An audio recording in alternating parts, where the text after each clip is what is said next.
I think we're here. Maybe. Maybe? Hello? Is this thing on? Oh my goodness. Yep, All yeah. right. Just making sure. Cool beans. Thank you. Merfeather. By the way, that is an amazing name. I like that name. But hello. My name is Nomadic, and welcome to the very first episode of Little Busters. This is a Tales from the Loop RPG campaign, and I don't know. We're going to see how this goes. I'm hella nervous. I think everybody else is hella nervous because we have a lot of new players here as well. But I just want to take a moment to say thank you, everybody, for coming to hang out. It means so much to me that you are here for our very first showing of a game that I sincerely love so much. I'll explain the rules and the setting in a little bit, but right now I want to go ahead and do a round robin of introducing everybody. So we will go ahead and, Meredith, why don't we kick it off with you first? And by Meredith, I mean you're not actually. So start off with introducing myself first, you mean? Yes, please do that.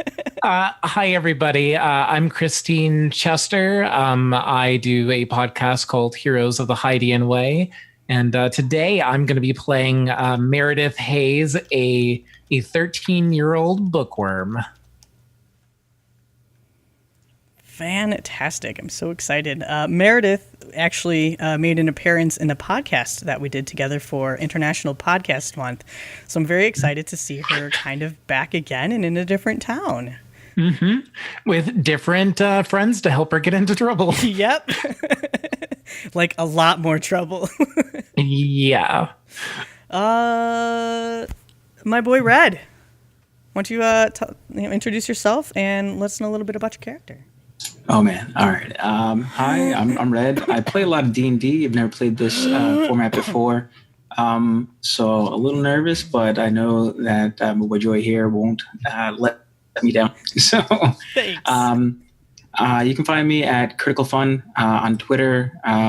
Play some games with me sometime, and can't wait to see how this turns out. Awesome, my friend. I am super excited to finally be playing a game with you. Sorry. No. It's okay. I forgot to do that too for both me and my character. Oh god, my character. Oh yeah, okay. Character. I'm playing Luciano, who's a 10-year-old boy with long hair. I love it. Just that's Luciano. Adorable 10-year-old boy. And I'm trying to read the screen. Jett, who's not. I'll do regular names later next time. I don't know.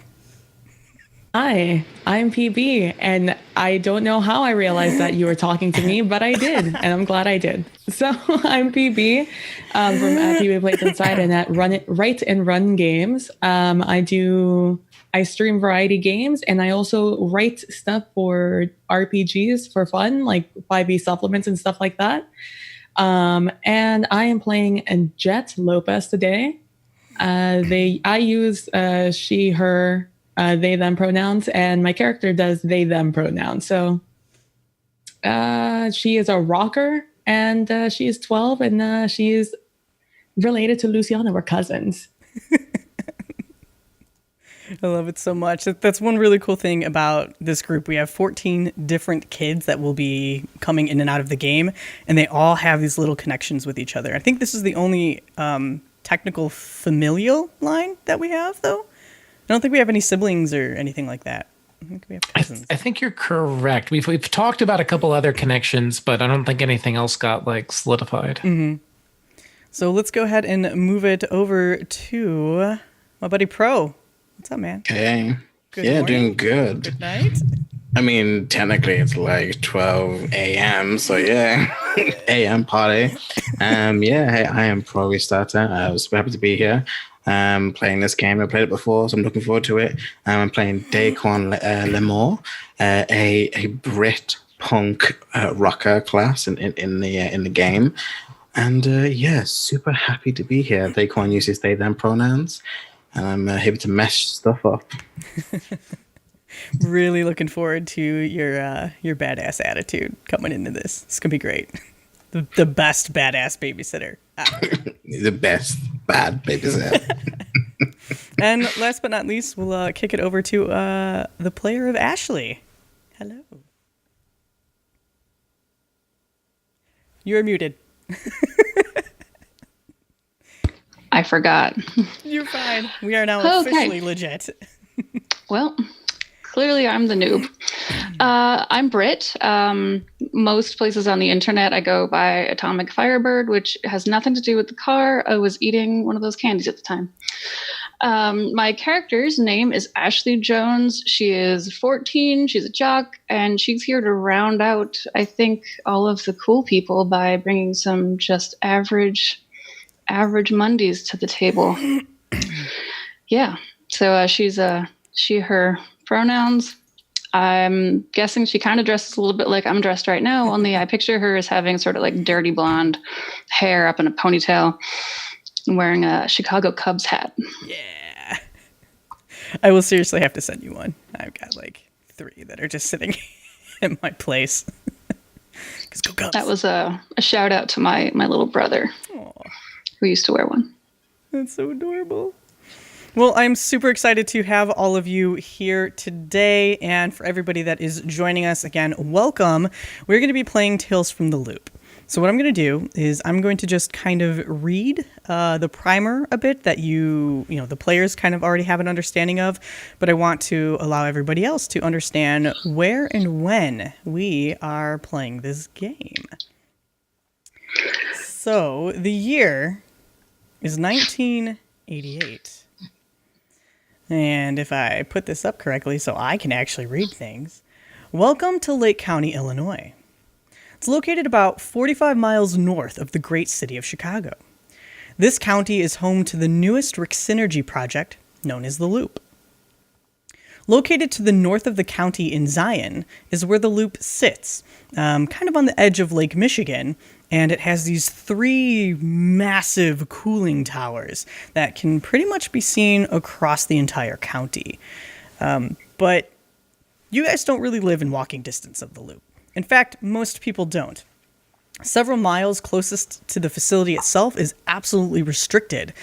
And just there's long stretches of thick woodlands and bogs that kind of surround it, keeping it relatively safe and out of reach from the public. There are several towns that make up Lake County, but we're going to be focusing on 3 towns in particular. Hawthorne Heights, Waukeeta, and Zion, which is where the Loop is.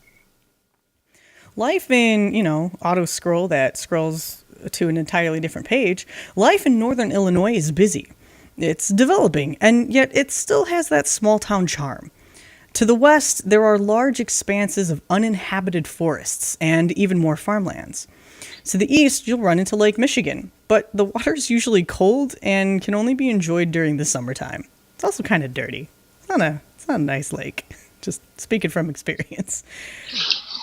Speaking of seasons, though, this is Chicago, so we've got all 4 of them. Winters are harsh and bitter, very cold. Sometimes you can get up to 1 to 2 feet of snow, in a matter of hours.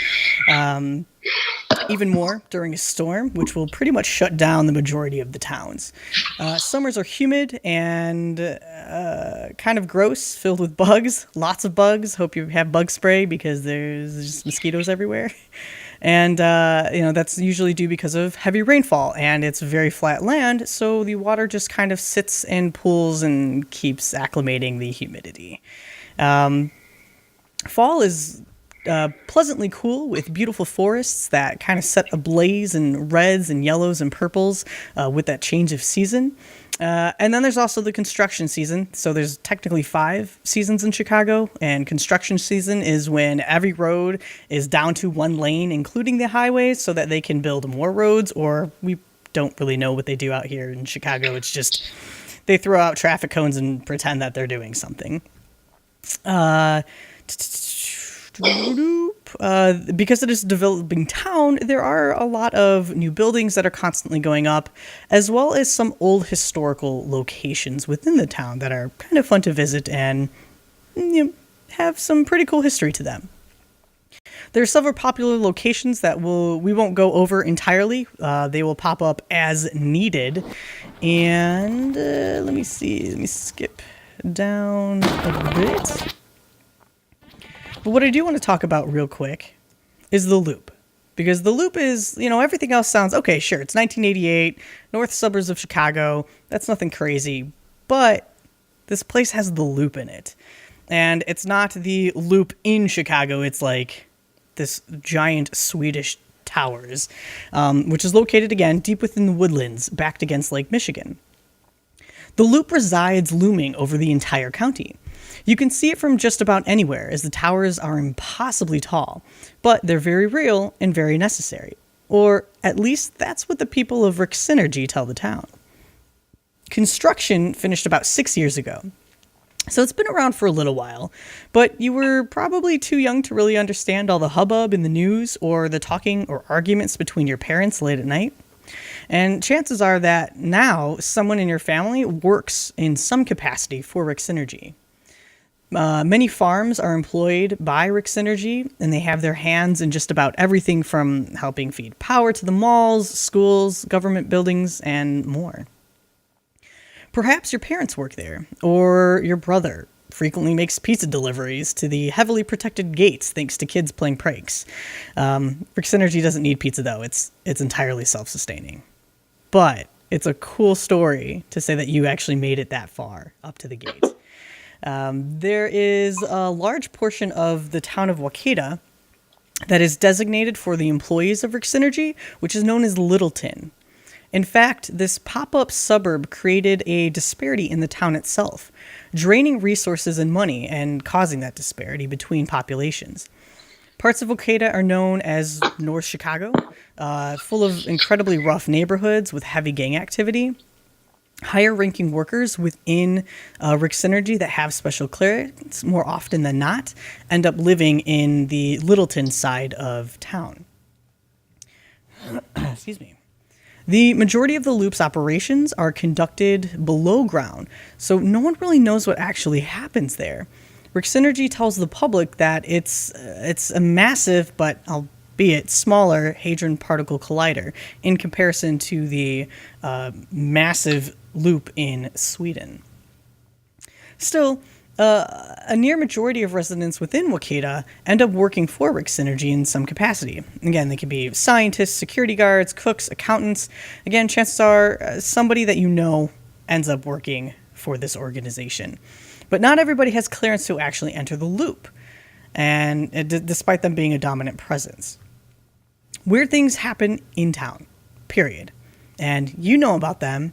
You haven't really seen them, but nobody really talks about it. The town kind of brushes any weird happenings kind of under the rug and quietly moves about their lives, occasionally cursing Rick Synergy for something. So that kind of just explains the loop and the town that we're in. Excuse me. What I'd like to do real quick is just kind of go over the rules, and we'll go a little bit over your characters as well, like a little, deeper kind of explain, the motivations and your prides and like your character creation essentially. So Tales from the Loop is this amazing game where you play in a 1980s sci-fi-ish setting. It's very much coming of age. It's known as like a kids on bikes genre. So if you like Stranger Things or the Goonies or Explorers or any type of show like that and movie like that, this is pretty much that type of game. The rules are incredibly simple. You build a character based on like a stereotype. You get a couple stats that you can fill in, and the only die that you need is a d6, although you kind of need a lot of them. And in order to know if you succeed doing an action or understanding something or making something happen, you simply roll the dice based off of your attributes and skills, and all you need is one success. So you need to roll a 6. So if you have 2 dice to roll, let's say like you're just trying to open a door, and you roll those 2 die and you get 1 6, you've successfully opened the door. Now, let's say that you didn't, and the consequence of that isn't necessarily that you fail, but maybe the door's just locked and you didn't pay attention to it. But you could try to pick it using a different skill, and hopefully with a bigger dice pool, have a better chance of being able to open that door. In this particular setting and game, kids can't die. That doesn't mean that they can't get hurt. So be careful. there are consequences in the game. You can be detained. You can be grounded. You can break a bone. You can be incredibly hurt. Those are known as taking on conditions. So that reduces your dice pool. So let's say you got scared at something, and that is a condition in the game. So your dice pool of 2 is now reduced to 1. You can have multiple conditions throughout the game, depending on what happens in the scenes, and that will eventually require you to go visit your anchor. Now, I always thought that this was a really cool mechanic in the game because the anchor is very narrative driven, and it is the person, like if you remember as a kid, like every kid has at least one person that they just like really looked up to and took their word for everything. And that's what the anchor is. This is the person that grounds you. This is the person that centers you. This is the person that makes you feel safe. And if there's one thing that a kid needs and deserves, it's the feeling of safety. So this person, we will play out a scene. I will play your anchor. You will play your character, and we will go ahead and go through and try to work out, what the trouble was, and get you technically healed. This is I can't remember who said it. Like claimed it was like Nurse Joy at a Poke Center, but that's what it was. I love that analogy. So good. So that's kind of the basic rules, and I'm going to stop talking now so we can go and listen about the characters. Let me pull this up again and see who is who. Why don't we start with Meredith? We'll just, because I know you know kind of how this goes. Well, what kind of things do you want us to tell the listeners, reviewers, watchers? I'm used to podcasts. So I would love for you to kind of talk about your character, what they're interested in, what their drive is, like what motivates them. What is a typical like day in the life of Meredith? Okay. Well, as I mentioned in my intro, Meredith is a bookworm. She likes to read. She likes to learn. She's that kid in class who is always raising her hand and asks for, well, she probably doesn't ask for extra homework, but she always does hers, which is probably still a bit of annoyance to some of the other kids. However, especially recently, her parents went through a divorce, and her mom's been working a lot, and her older sister has been a major troublemaker and been kind of taking up a lot of her mom's time. And so Meredith's problem is that her family ignores her. And that bothers her quite a bit, to the point that actually her drive now is to learn the things she can't learn from a book. Other things about her, her anchor, as mentioned, is Mr. Clemens, who's actually one of the English teachers at her middle school, because he actually goes through the trouble to like give her a book here or there, or talk about things, sort of check in, and has sort of been her safe kind of the person she can go to when nobody else is giving her the time of day. And probably the most important thing about Meredith is her iconic item, which is not actually an item, but is a dog. As I put it, adventurous corgi named Lucian, who is usually by her side when she's outside of school, kind of helping her out in any sort of misadventures she gets into, which are becoming a lot more frequently lately as she starts to act out in order to, in the hopes that her mom will start to notice her more. Awesome. Thank you so much for giving us a little more insight into Meredith. And Luciano, let's learn a little bit about you, buddy. Well, so Luciano, he's kind of like a scrawny little kid. He's only 10, and he was sickly when he was young. He had cancer and had lost, all his hair, or whatever. But his mom always said that he was beautiful, regardless. But she did like it when he got better and started to grow his hair, and she was always very proud of that. So Luciano was very proud of his long hair because his mom said that he was beautiful. The problem is that he gets bullied at school for it. The kids, they call him Lucy instead of Luciano, and it doesn't help that he's not very much of a sports player or anything like that. partly because he was sick when he was younger, and his parents gave him like a little trapper keeper with drawing pad when he was in the hospital, so that way he could draw, and that's how he kind of got through it. Other than that, his mom eventually passed away, and it was a single parent family to begin with. So he moved in with Jett, who is his cousin on his mom's side, and they lived with their abuelita, his grandmother. And he's always been kind of more curious about, like, since he was so close to death, the whole Santeria, which is like a religious mix between Catholicism and kind of like the voodoo stuff. That's prevalent in some Hispanic communities, which Luciano is. And he likes the song Ghostbusters because it kind of puts it like in a funny, different way. And he's always drawn to things that are different or strange.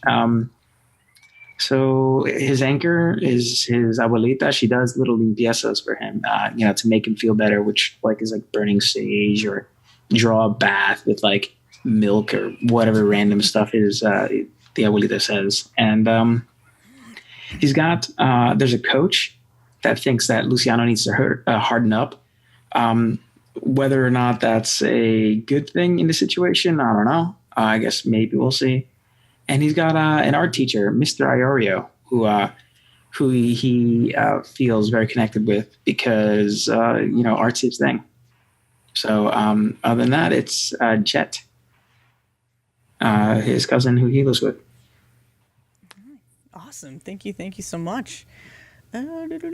Speaking of Jett, let's learn a little bit more. So I am Jett Lopez, and she's pretty tall for her age. At 12, I tried to base this off of myself because I'm taller than average. And I asked my mom, and I was like, how tall was I when I was 12? And she was like, I don't know, like 5'5", I don't know, 5'7". You were tall. And I was like, okay, well, and I'm just like, well, that's what I'm going to say, Mom. I was like 5'7", somewhere around there. And I was, so I'm somewhere around there. I'm taller than average, especially for a girl going in middle school. I am obsessed with rock music, specifically female rock artists, and specifically meaning there's not a lot of them. So mostly Joan Jett. I'm really obsessed with Joan Jett. And I went to a million thrift shops, never found the large pink blazer, but one day I have hope. I have dreams of having it. Jett has a huge hunger for life. She wants to experience a lot of things. She wants to be out there. She wants to, I guess not really that rock star life, but like that energy they give off that's always just like larger than life. Mm-hmm. And that's sort of what she wants to experience with everything, and not really understanding their lifestyle at the age of 12. My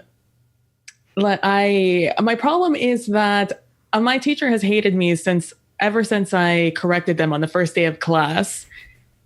I think they said something that was incorrect, just factually incorrect. And I was like, wait a second.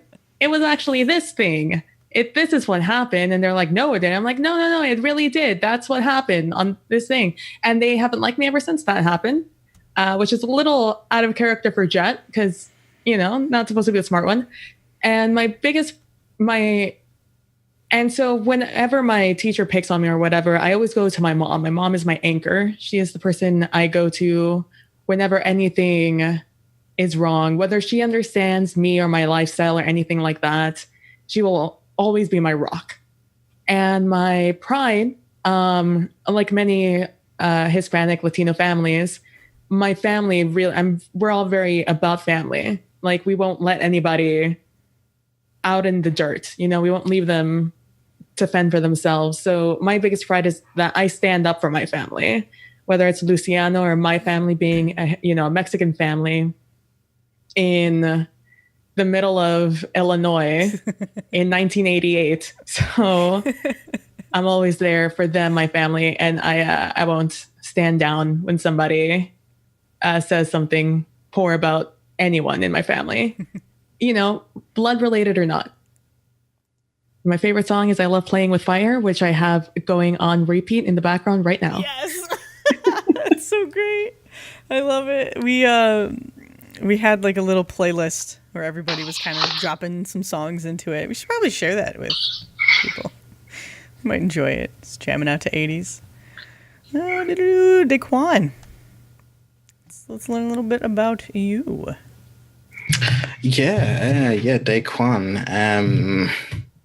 They recently came to like the nicer area because their parents work like they're scientists, if I remember correctly. When we were doing they work at this place. Very smart, very well off. They are part of like a mixed race family. The mom is white, the dad is black. And Daequan is 14. And, you know, being the child of very smart, well-off, you know, bootstrap, pulled-up parents, they kind of expect the same from Daequan. So they act out. They don't feel love. They feel more lectured at. They feel more like an experiment, a kind of thing to improve rather than a child. So that's kind of what's going on with them, especially coming from England as well. No, like literally moving away from all their friends, going to a new school, a new place. People talk funny. It's weird. The food is horrible. The sweets, but Daequan can only be seen. They have like kind of pink and black, like glam rock, spiky hair. They wear a black rhinestone leather jacket, heeled black boots, purple skinny jeans, a Union Jack anarchy top underneath. They always somehow have a cigarette and a smoke on them. And they wear black eyeliner and purple nail polish. Their pride is playing guitar because that's what just takes them out of it. Their anchor, because, you know, you gotta get good music. You're going to like this really, you know, crappy place. So it's a record store, and it's a rock record store. Owned by, well, not owned, but like the person who's always seems to be working whenever I go is Brady. And she's an older, like 18-year-old, like rocker herself, and she always has the wisdom beyond her years. And the drive is acting out to get the love of my parents. Just notice me. And their problems that they seem to have is they always seem to just take money. You know what I mean? If you don't want it stolen, just, you know, you shouldn't be leaving it out. Dad. Favorite song is God Save the Queen by Sex Pistols. Yeah. And Daequan's just very dejected with everything. They're just put in a situation and made to deal, and they're not dealing. All right, awesome. Well, thank you for sharing. And we'll go ahead and learn a little bit about Ashley. Well, I mean, Ashley's a jock, so she has no problems, right? She's just totally normal. Totally. Yeah? No? Okay. Right. So Ashley is 14. She's a freshman in high school at Hawthorne Heights. She just over the summer moved next door to Meredith. She and her mom, she's an only child, just moved in with her mom's brother and wife and their family. They live in the guest room. It's a messy divorce situation. And Ashley is very excited to be in a new school where people are not talking about it. Let's see. My problem is that my mom used to be, you know, housewife, would always help me with my homework. By help me, I mean, do it for me. And now she has a job. She's a receptionist at that weird company up the street. And she works really long hours, and I am just failing everything now. And they're talking about putting me in special classes, and saying that I won't be able to play sports, which is really ticking me off. And as a result, I'm becoming even more of an adrenaline junkie. I started palling around with the rocker who's smoking behind the bleachers all the time. I really like their hair. I would never do that to my hair, but I would imagine it, but never do it. My favorite movie is Return of the Living Dead. And Nice. if you were to ask her what her favorite song is, she would probably list off some hair metal band. But really, in actuality, it's Don't Dream It's Over by Crowded House. She sometimes listens to that and feels a little angsty. But yeah. It's so good. Oh, I love it. I feel very closely with the Jack. Very relatable to my position in young life. Well, now that we got to know a little bit about everybody, let's go ahead and we're going to jump into, if you've never played this game before and you're unfamiliar with it, instead of just like open world and y'all meet in a tavern or something, we treat it almost like a movie. We play out scenes. So what I'm going to ask from you all is if there is a particular scene anybody would like to play out, we can go ahead and do that. You can have everybody involved. It can be just you. It can be you and other people. Mix and match, do whatever you'd like. But I will leave that up to you. If you are shy or you can't think of a scene, I can absolutely throw you all into a scene. So but I want to give you the opportunity. This is your world and your story. So go ahead and tell it. Well, I suppose since you had mentioned before about the prospect of our parents going out of town, I think that maybe Daequan and I having a chat about that coming up and about how, because I'm vouching for Daequan as being a reliable babysitter. The parents look at them and they say, but adults listen to me. I'm good at sports. They believe me when I talk. And I say, no, they're great. We can babysit. No big. Awesome. Now, where would you guys like to set this up? Where would you like to go meet up? Or it can be a phone conversation, really, whatever. Because phones, it's 1980s. They used telephones. What? Yeah, like mounted They to had the wall. those? And like you would have to put your finger in the little hole and go phone. Magic. I know. It's crazy. The 80s are wild. I feel like it could be a brief phone conversation. Yeah, that'd be cool. Sure. All right. By all means, go ahead. Chill. Yeah, Daequan picks up the phone, just says, Lemoore residence, home of the smart people. Oh, rub it in, why don't you? Oh, hey. How's it going? Who are you calling?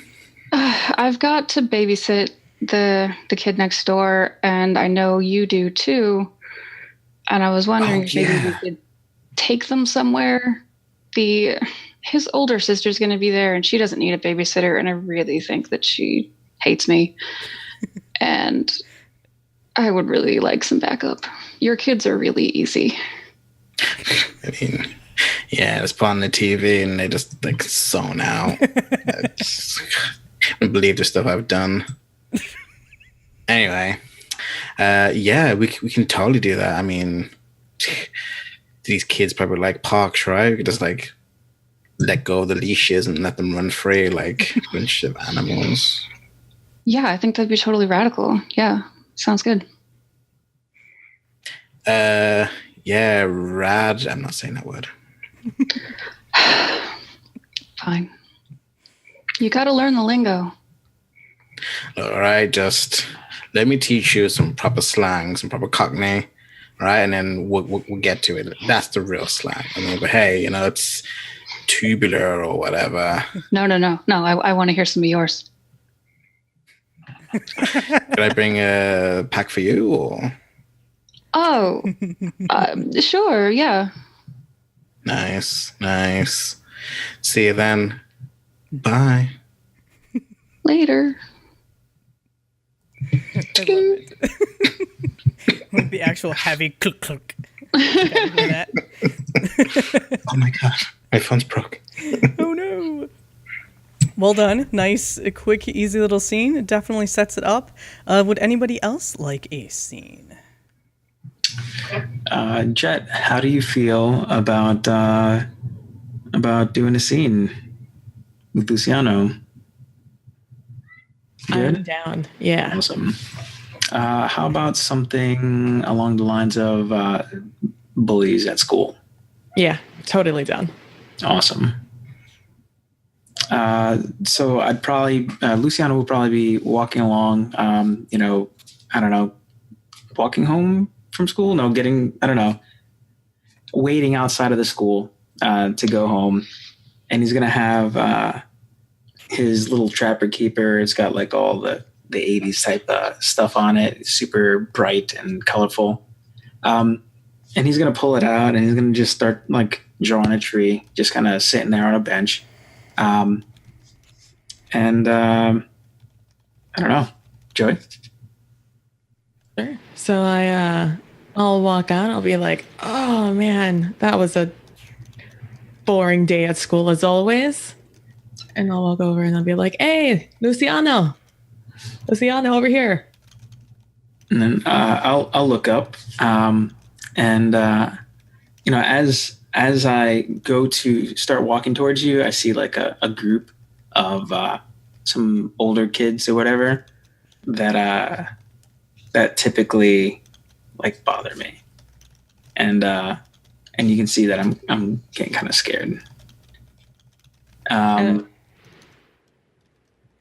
So I'll start going towards them or towards you, and I don't know. Can I just say that the bullies like start bullying me, or how's? Sorry. Yeah. Would you like me to jump in? Yes, and I would start love that. Bullying you? Okay. I mean, that sounds weird. I don't like that. But Oh no, this is fun. I've always wanted to do this. Ugh. enter the bullies. Payback. Yeah. So, let's see. Let's have 10. We'll go ahead and say 2 kids, a little older than you, probably about really Jett's age, about 12. Jett, you would know them probably from like PE class or something like that. James and Corey. One is a little heavyset and short. The other is really tall but lanky. And the two of them just kind of like saunter up to you. And immediately, anything that you have in your hand, just flip it right up. What's up, dweeb? Oh, God. Too real. Yeah, I know. Again, real quick, there could hashtag trigger warnings, just FYI. Yeah, and I just start like ignoring them and just pick up my stuff. I'll look over and I'll say, like, you didn't have to do that. If you want, like, my drawings, I'll give one to you. It's no big deal. You know what? I think you're right. And Corey kind of just like chuckles a little bit, and James actually will help you pick up your drawing pad and like, go ahead, go draw me something right now, real quick. Come on. And so he's got it in his hand? Yeah, he's got it in his hand. Well, 10-year-old, kind of short to begin with, too. He wasn't blessed with Jett's height. So, like, I'll hop up and I'll say, come on, give it back. No, You gotta earn this, little dude. Come on. Let's go. And, God, why are you so weak? I'll look over to Jett. Yeah, as I see them approach, and I go from like my slow stretching walk to being like, hey, yo, James, Corey, what are you doing? Oh shit, it's Jett. I'm like, get away from him. Give him his stuff back. He doesn't need this shit. Yeah, he does. It's his stuff. What are you doing? No. It's our stuff now. And James hands the book over to Corey, and Corey's just kind of like flipping through it and rips a page out, crumples it up, and throws it at you. I'm like, all right. We want to do this? Do you want to do this? Come here. Come on. Whoa. I'll take it from you. Oh, now my Voltron picture.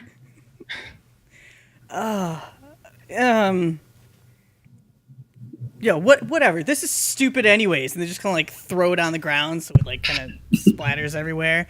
And they just I'll push him. Whoa, I'll hey, push hey. him. Be like, didn't your mom ever teach you respect, man? Come on. Did you ever learn to not fight? Girls don't fight. Oh God. Yeah, and apparently you guys haven't ever looked outside. Man, what color are you guys? You look like the paper that's on the ground. Go mess with other people, guys. Come on. Jesus Christ. It's okay. It's okay, Jett. You don't have to do that. And like, Luciano's pretty empathetic, so he can see that this guy he has troubles of his own. It's like, they're not worth it. They're not worth it. Come on, let's go. Yeah, we're not worth it. And they kind of like puff their chests out towards you, Jett, but they're looking at Luciano like, we're gonna fucking get you. You're dead. And just like mouth that to him as they start walking away. I'm like, I better not see you next to my cousin next time. Well, apparently, according to you, we can't see anything, so... I mean, you're not wrong. I'll see you at PE. Corey, James. Jett. Nerd. Thanks, Jett. Appreciate it. I don't know whether he's picking on me. I don't know. Some people just, they have their own issues going on, and you think that messing with other people is the way to go, man. And I'll help you pick up your drawings, and I'll pick up one, and I'll be like, hey, man, getting a lot better. I like this one. Oh, thanks. If you want, I'll draw you something. Oh, yeah, totally, man. Radical. I love it. I'll hang it up when you finish it. Thanks, Jett. And like little side hug. No problem. I'll like rub the top of your head. And scene. I love it. It's beautiful. Look at that little family. Awesome. Family love. Joey is best nerd. Or not nerd. Joey's best bully. I am best bully. I almost went with same. Roger, but I didn't want to bring Roger in too soon. That was so real. Joey, how many people have you been picking on? Like, I don't know. Well, people like to say that I'm nice, but I always like to say I'm not nice. Cutthroat, man. Savage. Personal experience, that's all. So would anybody else like a scene? I just kind of have one sort of scene in mind to sort of like set up sort of things that are going to come next. It'll start with Meredith kind of on her own, but then lead into kind of meeting up with Ash. If that's okay. Yeah. Ash, you cool with that? Yeah. All right. So I think our scene starts where we're sort of like looking from the inside of this sort of kind of like rundown, like double wide trailer with sort of like the like shag carpeting that's been, worn way too much. And the front door unlocks and opens, and a small girl, small for her age, with his backpack that is so full of books it looks like it's more like a turtle walking in than a girl. She comes inside, sets the heavy bag down, and calls out into the empty trailer, "Hello, I'm home." And doesn't hear anything back in response. So she starts to walk a little bit further in, sort of looking from room to room. "Mom, Katie, is anybody here?" And walks back up to the front, and that's when she notices a note on the counter. That's sort of the that says like working late. Jeremiah is going to be at Tom's house tonight. If you I made you or like there's a plate of food on the counter for you. Love, if you get scared, go over to the Joneses. Like, love, Mom. And as Meredith goes to look where the food is supposed to be, or the plate that was supposed to be wrapped up, she realizes it's been knocked off the counter. And sort of then coming back around the side of that is a little corgi who looks like has had sort of a run-in with a bit of purple hair dye, sort of stained a bit. And she looks very happy and like wags her tail at Meredith. And Meredith walks over to where the plate's been knocked out and the food is all completely gone. Okay. I wish they had told me this morning, but it'll be okay. And that's when we have kind of our first little 80s montage, like Meredith, like reading or trying to do her homework or kind of moving around and sort of feeling more and more awkward, like getting closer to Lucian. And as that like hour or two or whatever it is between like when middle school lets out and high school lets out passes on, she's getting just feeling weirder and weirder about being in the house by herself. And so that's when she kind of slims down her backpack some, still grabs some books, grabs Lucian, and walks over to the Joneses and sits down on their stoop for Ash.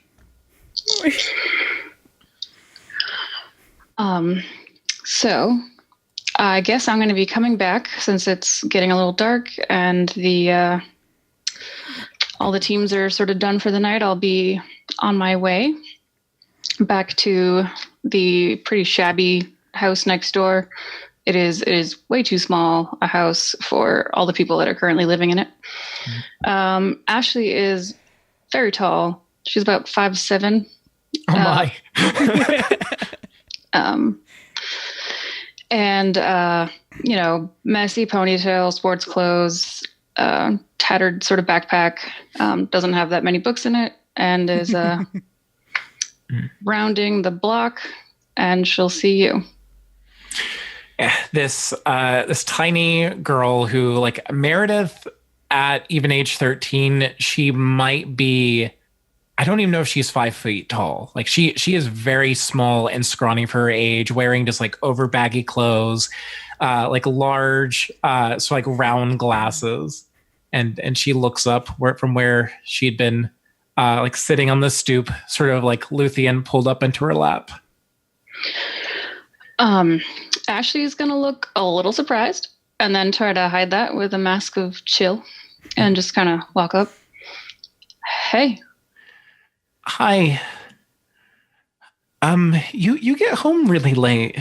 The sports, right? Yeah. You play. You got the right house. You're that one, right? Oh yeah, just well, nobody's home but me, and I felt like weird,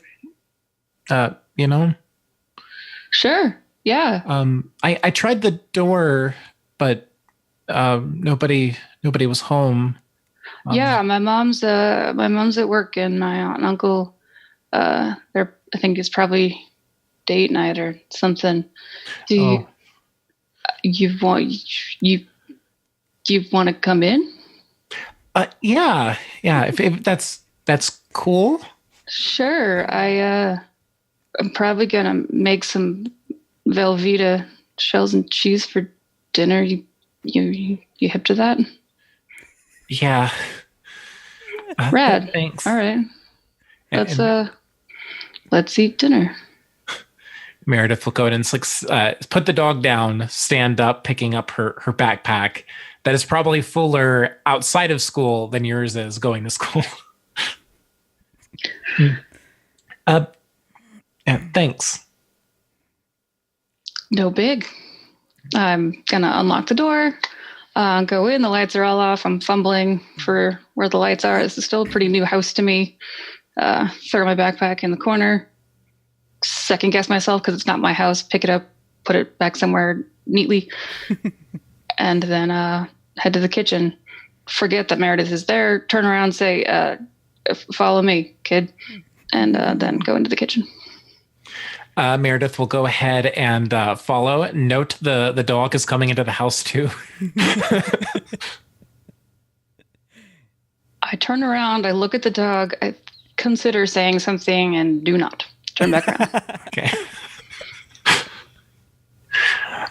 So what does the little kitchen area look like? Is there like a what sort of seating is there? Is like a little dining room table or? Yeah, I think it's probably one of those little round. It's one of those the wood that's fake wood. It's like the chunks of wood that are glued together, and it's got that layer of like plastic fake wood paneling on the top. It's one of those dealies. And the paneling is peeling. Yes. Yeah. This is not an affluent situation. There's a lot of stuff all kind of crammed around. There's too many things.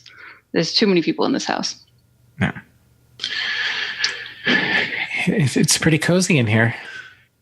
Yeah. It's pretty cool. We're looking to get our own place at some point. Yeah. And Meredith will go ahead and sit down at the table, like put her backpack down. So, like, what are you, like, did you have any plans for tonight? Like, I don't want to keep you from anything if you... No. I was gonna eat and then probably gonna shower, but I can wait to do that. What do you do? Do you have TV you want to watch? I don't. What do you? You have TV? Yeah. I mean, there's no. It's just the basic bunch of channels. Well, our TV's busted. I mean, we had one, but I mostly read, but I guess right now I just feel I just don't want to be alone, I guess. My mom shouldn't be too late tonight, so it's it's cool. Just kick me out whenever you want. Sure. Ashley turns her back and is trying to cook the food and does not know how to people right now. Yeah. Meredith is not good at peopling either. You're just a certain breed of people I don't know how to talk to. Yeah. Well, then to make matters worse, I think Meredith, as you're cooking, goes ahead and gets out some more of her homework. And it seems to be quite easy for her. Just going through, just answering things left and right. Just that pencil's constantly moving. I'm going to take note of that and keep cooking. Okay. I'll eventually finish and slide you over a plate of really greasy looking Velveeta shells and cheese and sort of a brown and a yellow bowl with the little leaves on it. Oh my God. Meredith will go ahead and eat it without complaint or comment. I'm just going to eat and sneak looks at the homework to see what level of coursework she's in, just out of curiosity. Well, she's still in middle school, so like Meredith is pretty smart, but I don't like. The situation I think she's probably in is well, let's say she's doing math homework, and like sometimes you'll have those kids who are very, very good at certain things and it'll actually kind of have them do some like more advanced subject matter. Mm-hmm. I think there's probably like at least sort of like some early algebra or things in there. Like some of the stuff you're learning a year ahead that she seems to be doing no problem. Mm-hmm. Math, right? Yeah. What a drag. Really? It's kind of fun. I mean, I actually like. Yeah, it's a drag. Yeah, totally. Just doesn't make any sense. And they keep saying we're going to use this, but we're not. Right? Well, I mean, we could. I mean, what do you want to do when, like, you grow up? I pick up my bowl and go to wash the dish. What about you? I mean, like, maybe I could be a scientist one day or an engineer, or I mean, like, there's a lot of things where this could be really, really useful, I mean, I'd love to write. I mean, I read a lot, but I could be a historian. Like, there's a lot of options, and they're all really, really cool, Totally. Yeah. Yeah, there's so many options. I mean, that'd be like picking a favorite subject in school. I mean, how can you do that? They're all great. Gym. I mean, yeah, like, lame, totally lame.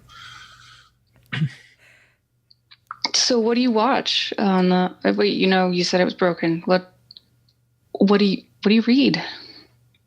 Oh, I read a little bit of everything. I like to read a lot of history, and actually, Mr. Clemens has been giving me some different novels lately.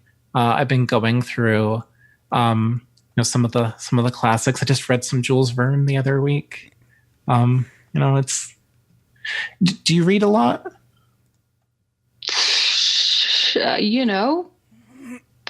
As much as we had to read.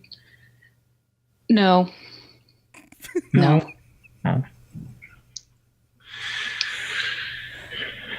Well, what? Tell me about like the game you play, like because you're in on the that team. Well, I mean, I'm not on a team right now, but the basketball team is starting up pretty soon, so I've been getting in shape for that. I'm really hoping to be a forward. I think I got the height this year. I know that, I'm not as tall as Cynthia Mayer. She's obviously going to be the center, I think, but I can hope. I'm really working on my 3-point shots. I think I've got a chance. This new coach is a lot more lenient than the coach in the junior high. And, she's pretty nice. The drills are really, I'm looking at your face. So what about you? What do you do? Do you play any sports? No, I know the rules to a bunch of them, but I've never played. Not even with your siblings, out in the backyard? No, we don't really have that kind of yard. And Jeremiah's still really little and does a lot of reading of his own. And Katie, well, no. Can you show me? Cool. Like right now? Like sometime. If you want. I wouldn't be much of a challenge, I guess, but maybe I could help you work on your your shots or something. Sure.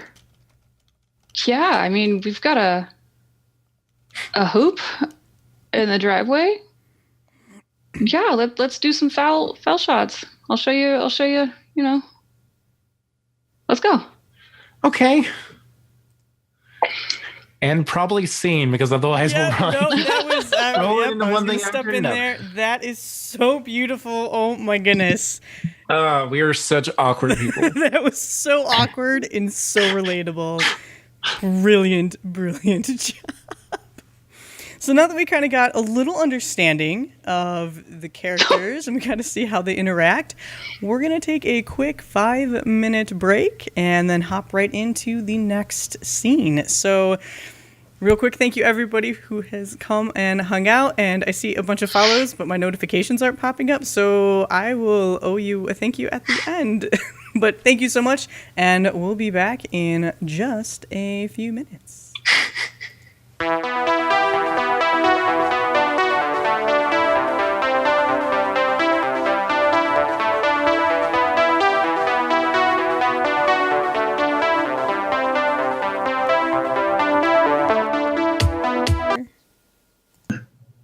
I know, I'm so excited. I know, they're going to be amazing.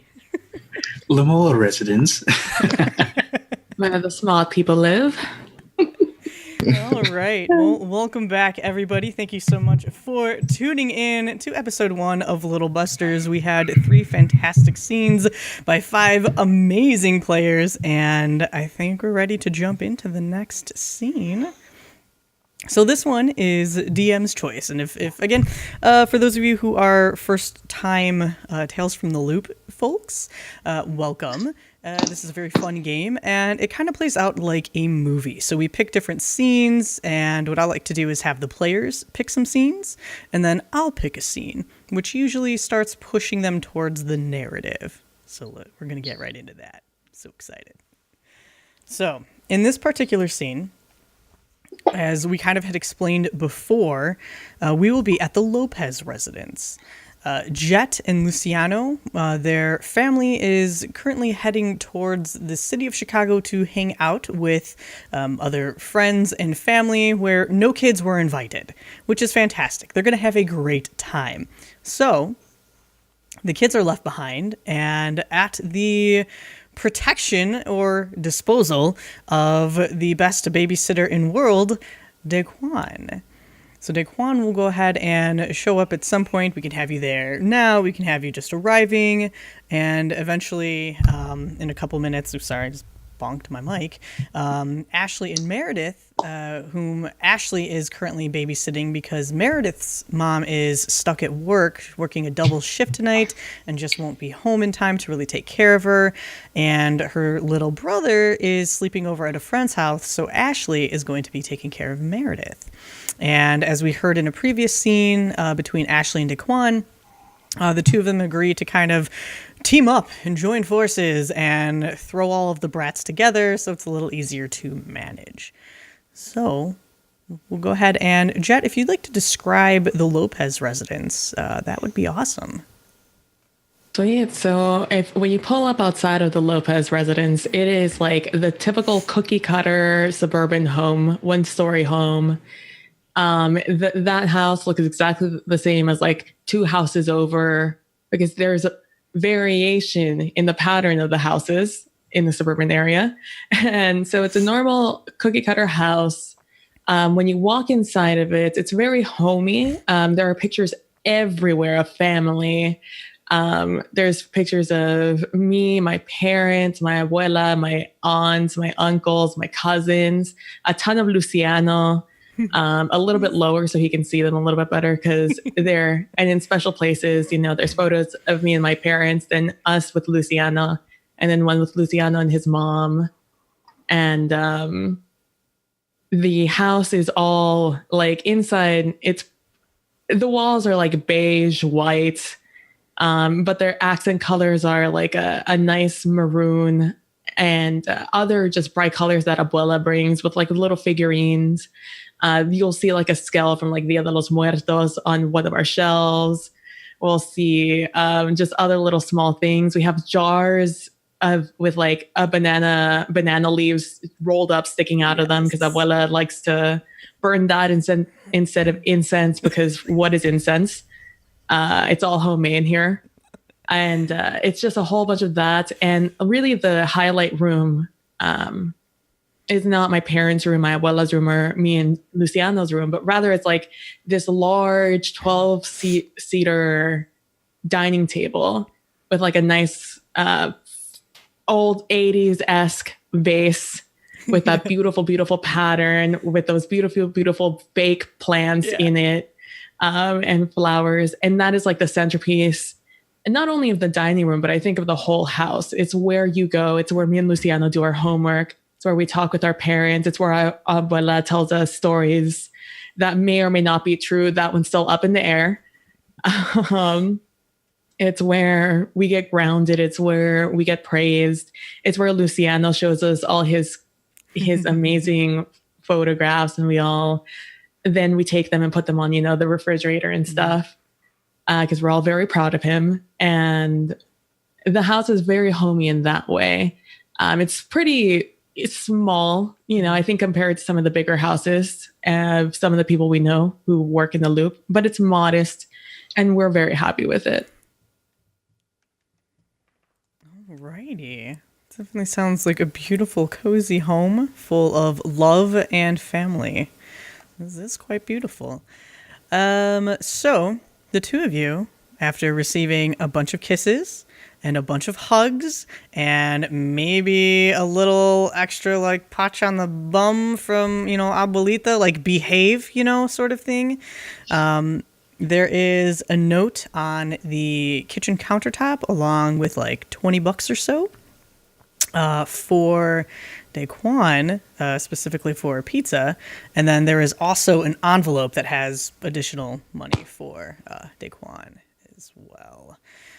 So you two are kind of at home. Daequan, if you want to go ahead and ring the bell or kick the door down, it's, you know, you've made your way to the Lopez residence.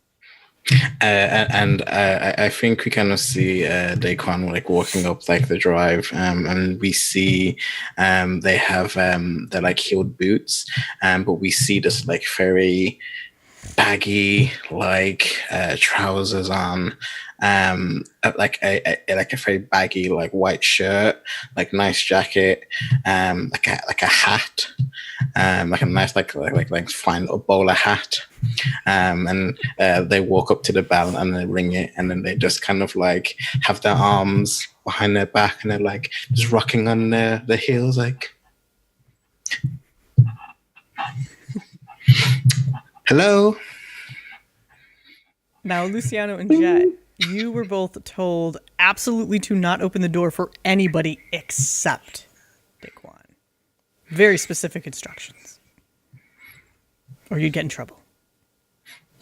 I'm like, okay, Luciano, stay back. There's some weird been happening in town. I know you've heard it, I've heard it, so I'm going to go up. I'm going to sneak up. I'm going to look through the peephole, which I can reach because I'm tall. And then if it's Daequan, we'll open it. If not, just stay quiet. Okay?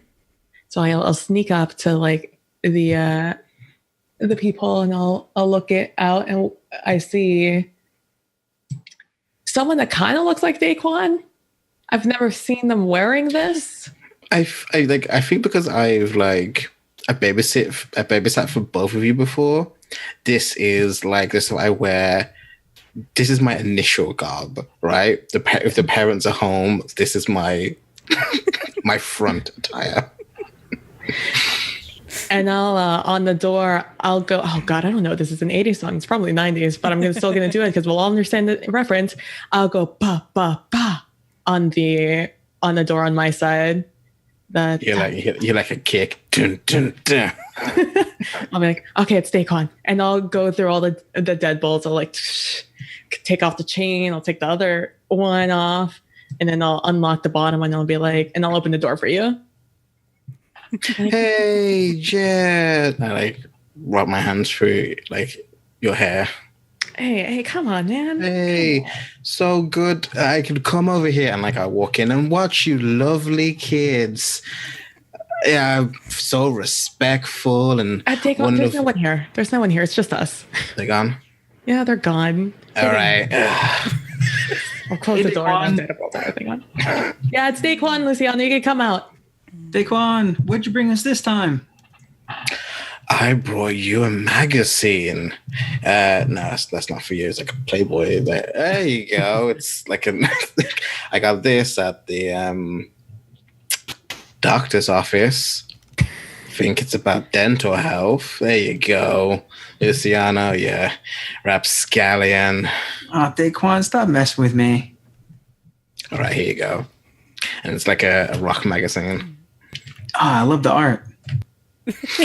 Yes. So the old septic tank's gone? Yep, everyone's gone. Nice. There's $20 there for you to get just some pizza so we don't starve to death. Like that last time you sat us. Hey, it wasn't enough bees and honey to go around, all right? Just look, I'm gonna be real with you. I'm gonna only spend like $2 of those dollars for like pizza. We got food, right? We got like peanut butter, jelly, TV. I can cook, it's fine. Can you though? I mean, it's edible, right? Anyway, so it's gonna a light, by the way, Jett. No, every time, Lucy. I'm 12. I'm 12 years old. I don't have a light. You know where it is. It's in the drawer, the one with the candles. This one? Yeah, No. that one. This one, okay. Yeah, that one. Here. So how you been? How you all been? Going on? By the way, we're not staying here because I don't want to stay here. Where are we going? I don't know. I think Ash is coming. Ashley. I don't. Around. I don't. You know who that is? No, I've never. No. Okay, so rules, kids. You're going to enjoy your childhood by being in your room, not coming down. And if you must come down, You even must have like something sticking out of you, blood, or dying of hunger. Well, that second one is very, very likely there, Daequan, because you won't get us anything to eat. I mean, I'll split like the pizza money with you. You're like 30 minutes late. I'm starving. Can I have pepperoni? It's dustbin lids. Fine, I'll call pizza, and then it's Daequan time. Right, Daequan. Rock this bitch up. What tunes did you bring for us this time, Daequan? It's a little band I like to call Sex Pistols. Where's the player? I know what it is.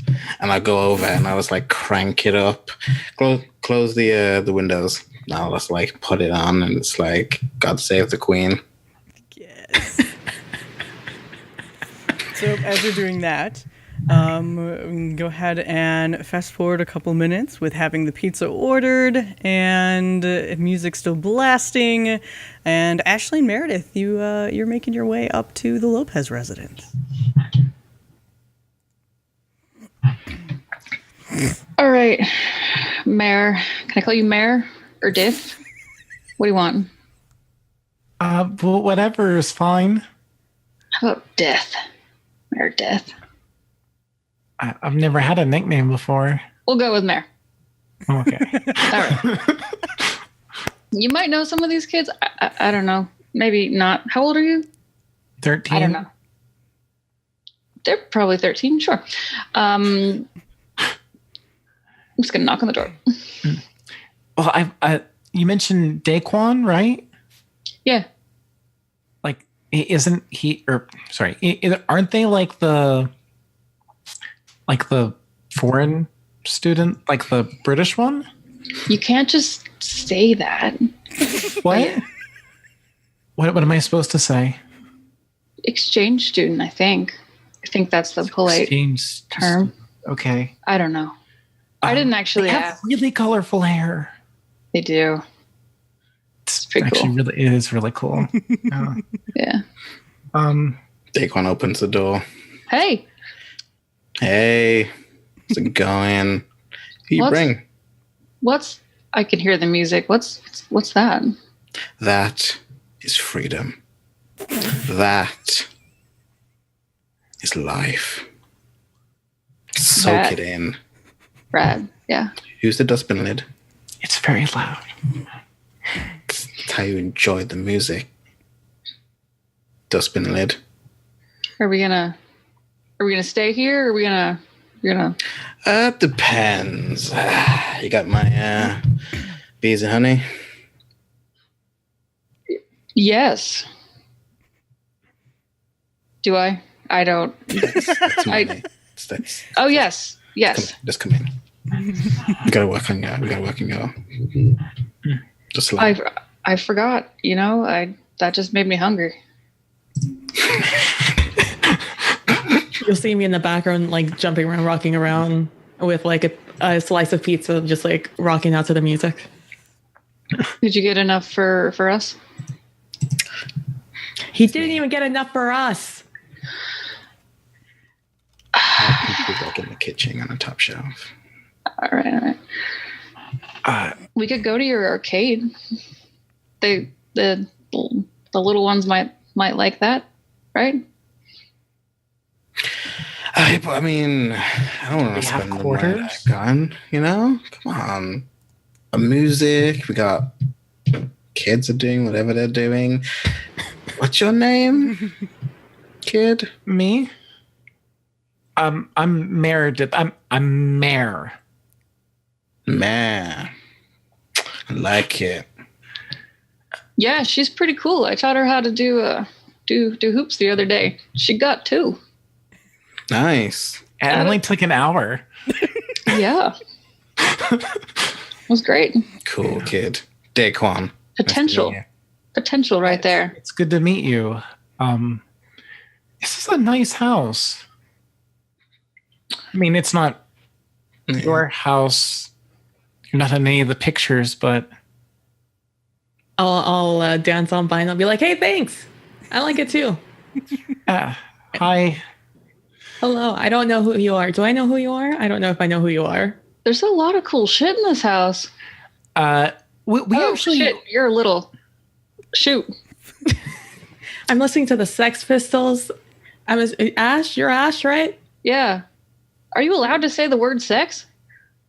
Probably not. I mean, not in front of my parents, and they're not here, so I could say whatever I want. They're never here. All right. Great. Because you're our babysitter. That's why they're never that's your job. They leave, you come. So much to teach you, Jett. Language. He's right. Sorry. It should be. Sorry, kid. Sorry. I swear he hears me from upstairs. He has really good ears. Really good. Who are you? Me? Luciano should come down to meet our guests. Yeah, I'm Jett.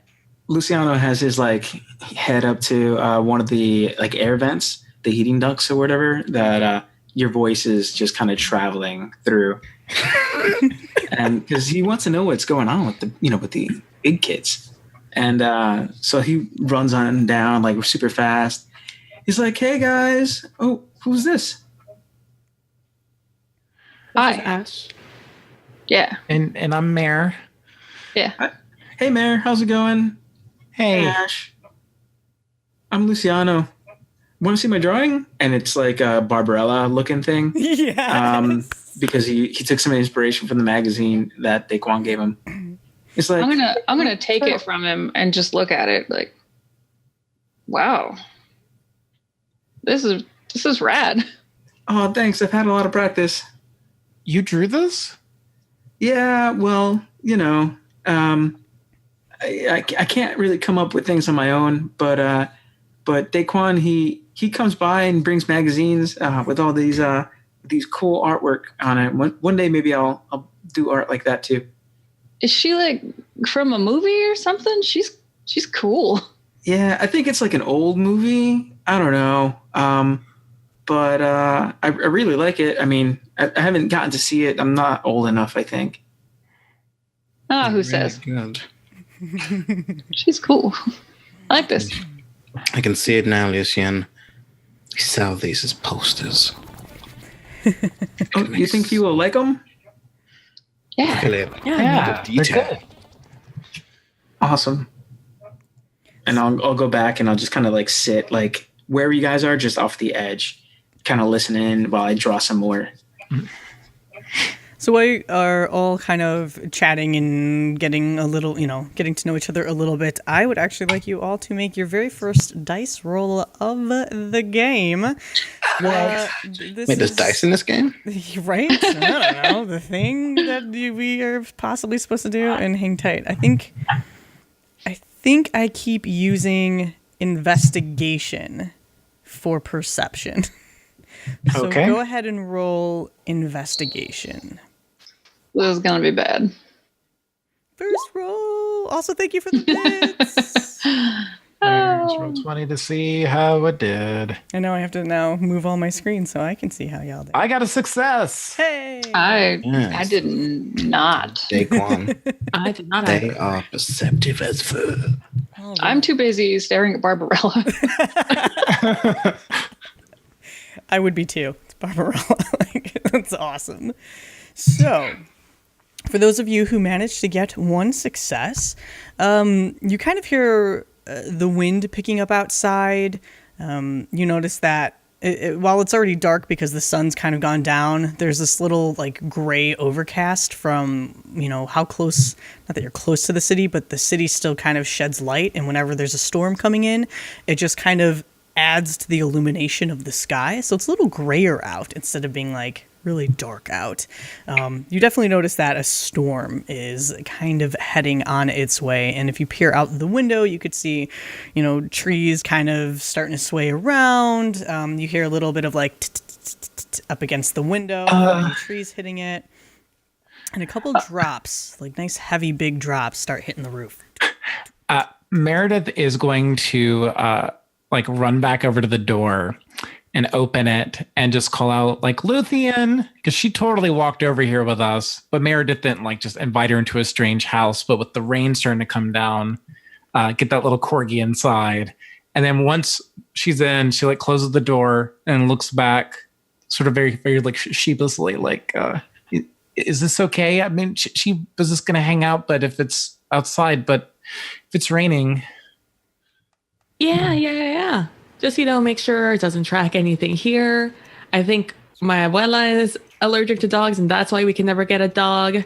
So abuela is allergic, and she can't just take medicine because I don't know if it's invented yet. And so just I'll pick up after her if she sheds or anything like that. It'll be no problem. We got a Hyperloop, just no Benadryl. Yeah, no Benadryl. It doesn't exist yet. Particle accelerator down. Priorities. Yeah, it's a cool stone. Oh man, maybe we're like put out some trees and let's go to school tomorrow. Oh man, you know what this means, Daequan? It means you could put up the record player to 10. One's going to be able to hear us over the storm. Nice. I put it to like 12. Hell yeah, do it. It's all distorted. It doesn't sound great anymore, but it's the thought that counts. Just terrible now. So as your night continues, the storm finally does break, and it is just torrential downpour. I mean, not that it really bothers you because you have massively loud music playing. I would like you all to go ahead and make another investigation check, aka perception. Nope. I'm rocking out, man. I have too much hair in my eyes. Damn, Luciano. All right, Luciano. So you actually get, there's not really like a critical success in this game. However, there are bonuses to certain roles, and when you get more than one success, you kind of activate these extra little bonuses. So in the case of investigation, which again we're using as like a perception check to see if you're just kind of aware of your surrounding, you get to ask 2 questions, and I probably should have sent you this link. I'm gonna real quick send it in the Little Busters chat on Discord, just so you guys have that in front of you. It's a super handy sheet. Shout out to the Alexandrian.net. It's a great little cheat sheet. So you can ask 2 questions, but I'm going to first explain what you have observed. So despite the loud noise from the Sex Pistols blasting and everybody kind of trying to talk over each other, and the TV is probably still on, like there's just a lot of noise going on in the house right now. Not to mention the thunder and the lightning and the torrential downpour. You're kind of off in your own world, just kind of sketching, like you always do. But you start hearing this kind of like scratching, and it doesn't, it's on the outside of the house, but it doesn't really sound like it's the trees, kind of tapping against the window, because you've been listening to that all night. This sounds something lower, almost like little scratches. And in this case, you can ask me 2 questions, kind of like OOC-ly, but that would give you a little more insight into this current situation. Okay. One. Man, I'm gonna waste this. Okay. Is it? How close would it be to where I am in relation to this sound? Are you sitting in the living room at the table? Yeah. Okay. You think it's kind of, it's outside, and it might be like from near a door or something. Yeah, maybe towards like not a door. Almost like behind the wall of the kitchen, or closer to like the entranceway for the garage, somewhere off, back that way, but not at a door specifically. Okay. And these investigate things are not helpful. Yeah, it doesn't always work in every situation, but yeah. So, does it sound like a big animal? Does it sound like an animal that might be big, or does it sound like smaller? Does it sound like a little like? It doesn't quite sound like a. It sounds about the size of maybe Luthien. Like you've heard Luthien's little claws hitting up on the tile, and you kind of get the sense that whatever it is, it could be about that size. Okay, I got it. Mm-hmm. We're good. So with that information, can I ask Meredith something? Absolutely. Because what I suspect here is with all the music and all this activity, the two of us are probably the ones like the furthest away from the stereo, sort of doing our own thing at different points. So I think right now, like, Meredith, she's had some pizza. She's just kind of like, I actually think she's probably overlooking at some of the photographs, because that's just like having just walls of photographs is a strange concept to her. Mare, did you have two dogs?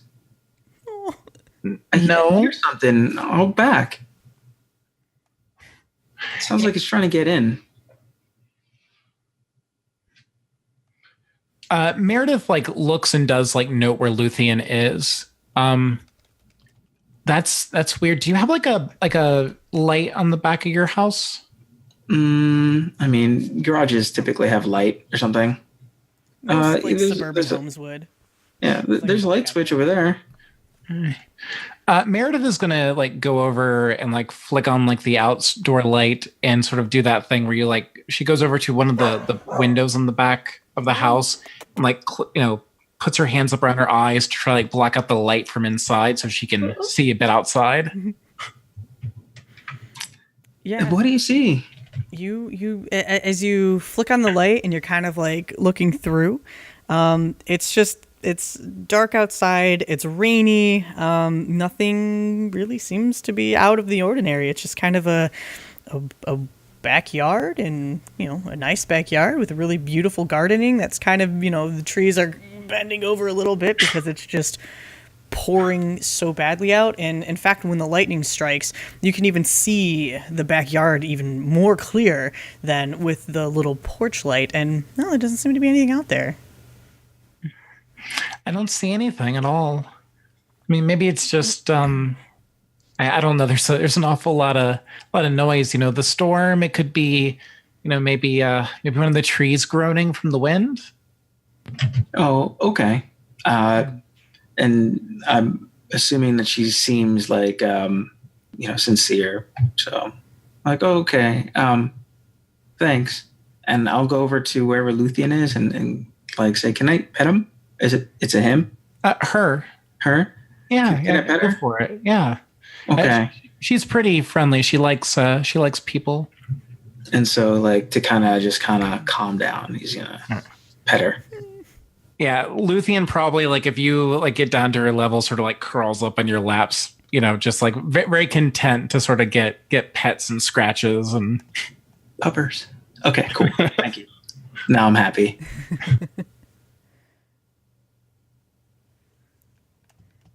I imagine that I'm probably just dancing up a storm and being a terrible babysitter. Yeah, Daequan is just like sitting like on a windowsill, and he's just like rocking his head, and they're just smoking, as they just like continuously just like bash their boot on something, and it's like.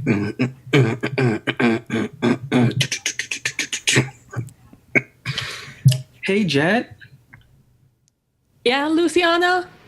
Hey, yeah, I heard something outside. I don't know. It might be the storm, but it sounded weird.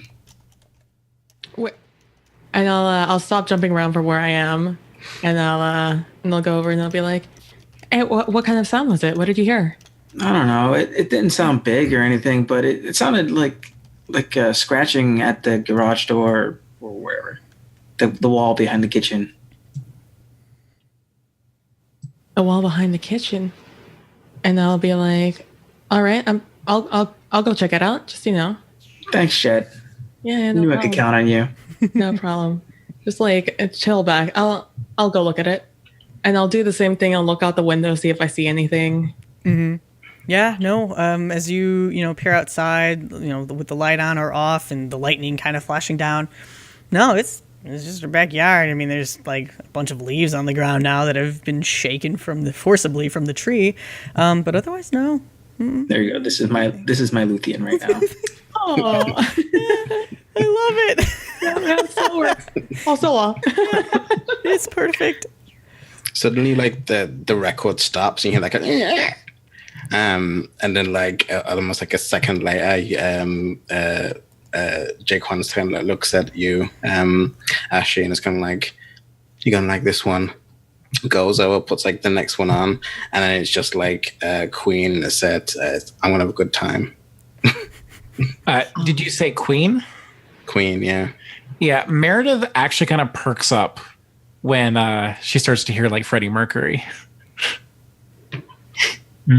yeah, I'm gonna, as a trick that I know, because I am terrified of cockroaches and they're very abundant in the garage when it's summer. So I'll do the thing that I do to try and get them to get away from the door if they're there. And I'm just gonna, is there a door back there or like something I can like hit that'll rattle, like a window or something? Yeah, there's probably a door that leads into the garage from your kitchen. It's a very common type of house style out here, is to have your garage connected to your damn kitchen. Why? I don't know. So I'm gonna just hit it with my fist hard, just to rattle the door, make it more noise rather than trying to damage my door. Mm-hmm. See if anything like scatters from the edge of the building, the house. Go ahead and make a investigation. Go ahead and roll investigation. For the third time, I believe in you. 0 for 2. Let's make it 0 for 3. Investigate. 0 for 3. Yeah. All right.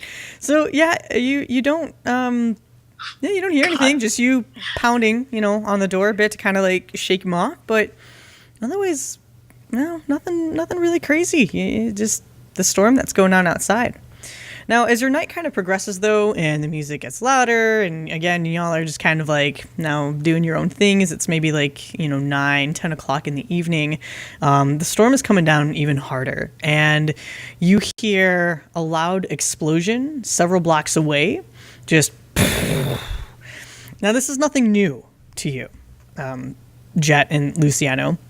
Occasionally during a terrible storm, the breaker. Yeah, the breaker that powers the entire block probably just got blown. So it's you're kind of used to this. This happens, I don't know, at least once a fucking month. And the power goes out. The music stopped. TV stopped. Lights off. Every time. Luciano, go get Abuela's candles. I'll get that handled. Ooh, and he'll kind of go on over. It's dark now, yeah. There's some creepy like dolls that she usually keeps near the candles. Why Luciano's going, not me. And so like they're supposed to represent saints or something, but they are just creepy Chucky dolls to Luciano. He accidentally saw that when somebody was watching it at some point. So he's going to go over and try to be brave and go and get some of these candles and bring it on over. Okay. Creepy. Daequan has instantly started making like, woo! I do like to imagine that if I had noticed that Meredith was actually getting into the queen, then I probably would have tried to like get her to start actually dancing. Oh no. So when the power cuts, I'm in the middle of just like sweet moves or whatever. You're just like, Meredith probably does try a little bit because like she's trying to expand her horizon. Her can't talk today. Her horizons, but she's probably just like really really awkward about it. Like well, it's a nerd dancing. Two, just like little. Like just not very good at it, very like minute movements. But she'll try, and probably is like the more you get into it, the more she's trying to let herself get into it before power goes off. Yeah, so at this point, Luciano, as you are reaching for those candles, everybody is going to hear the scratching sound. But you're not just going to hear this scratching sound, like something's trying to dig or bore in through the paneling from the outside. You're going to hear it tear. Just like the sound of metal and drywall just being ripped apart. And in the garage, for just a moment, you hear a loud crash. Maybe like the garbage can got knocked over. And it goes silent for a moment. Until you heir the Dog barking's probably one of the things. Yeah, Lucian is probably barking now. Good timing, doggo. Perfect. Props, right? You know, you gotta have sound effects.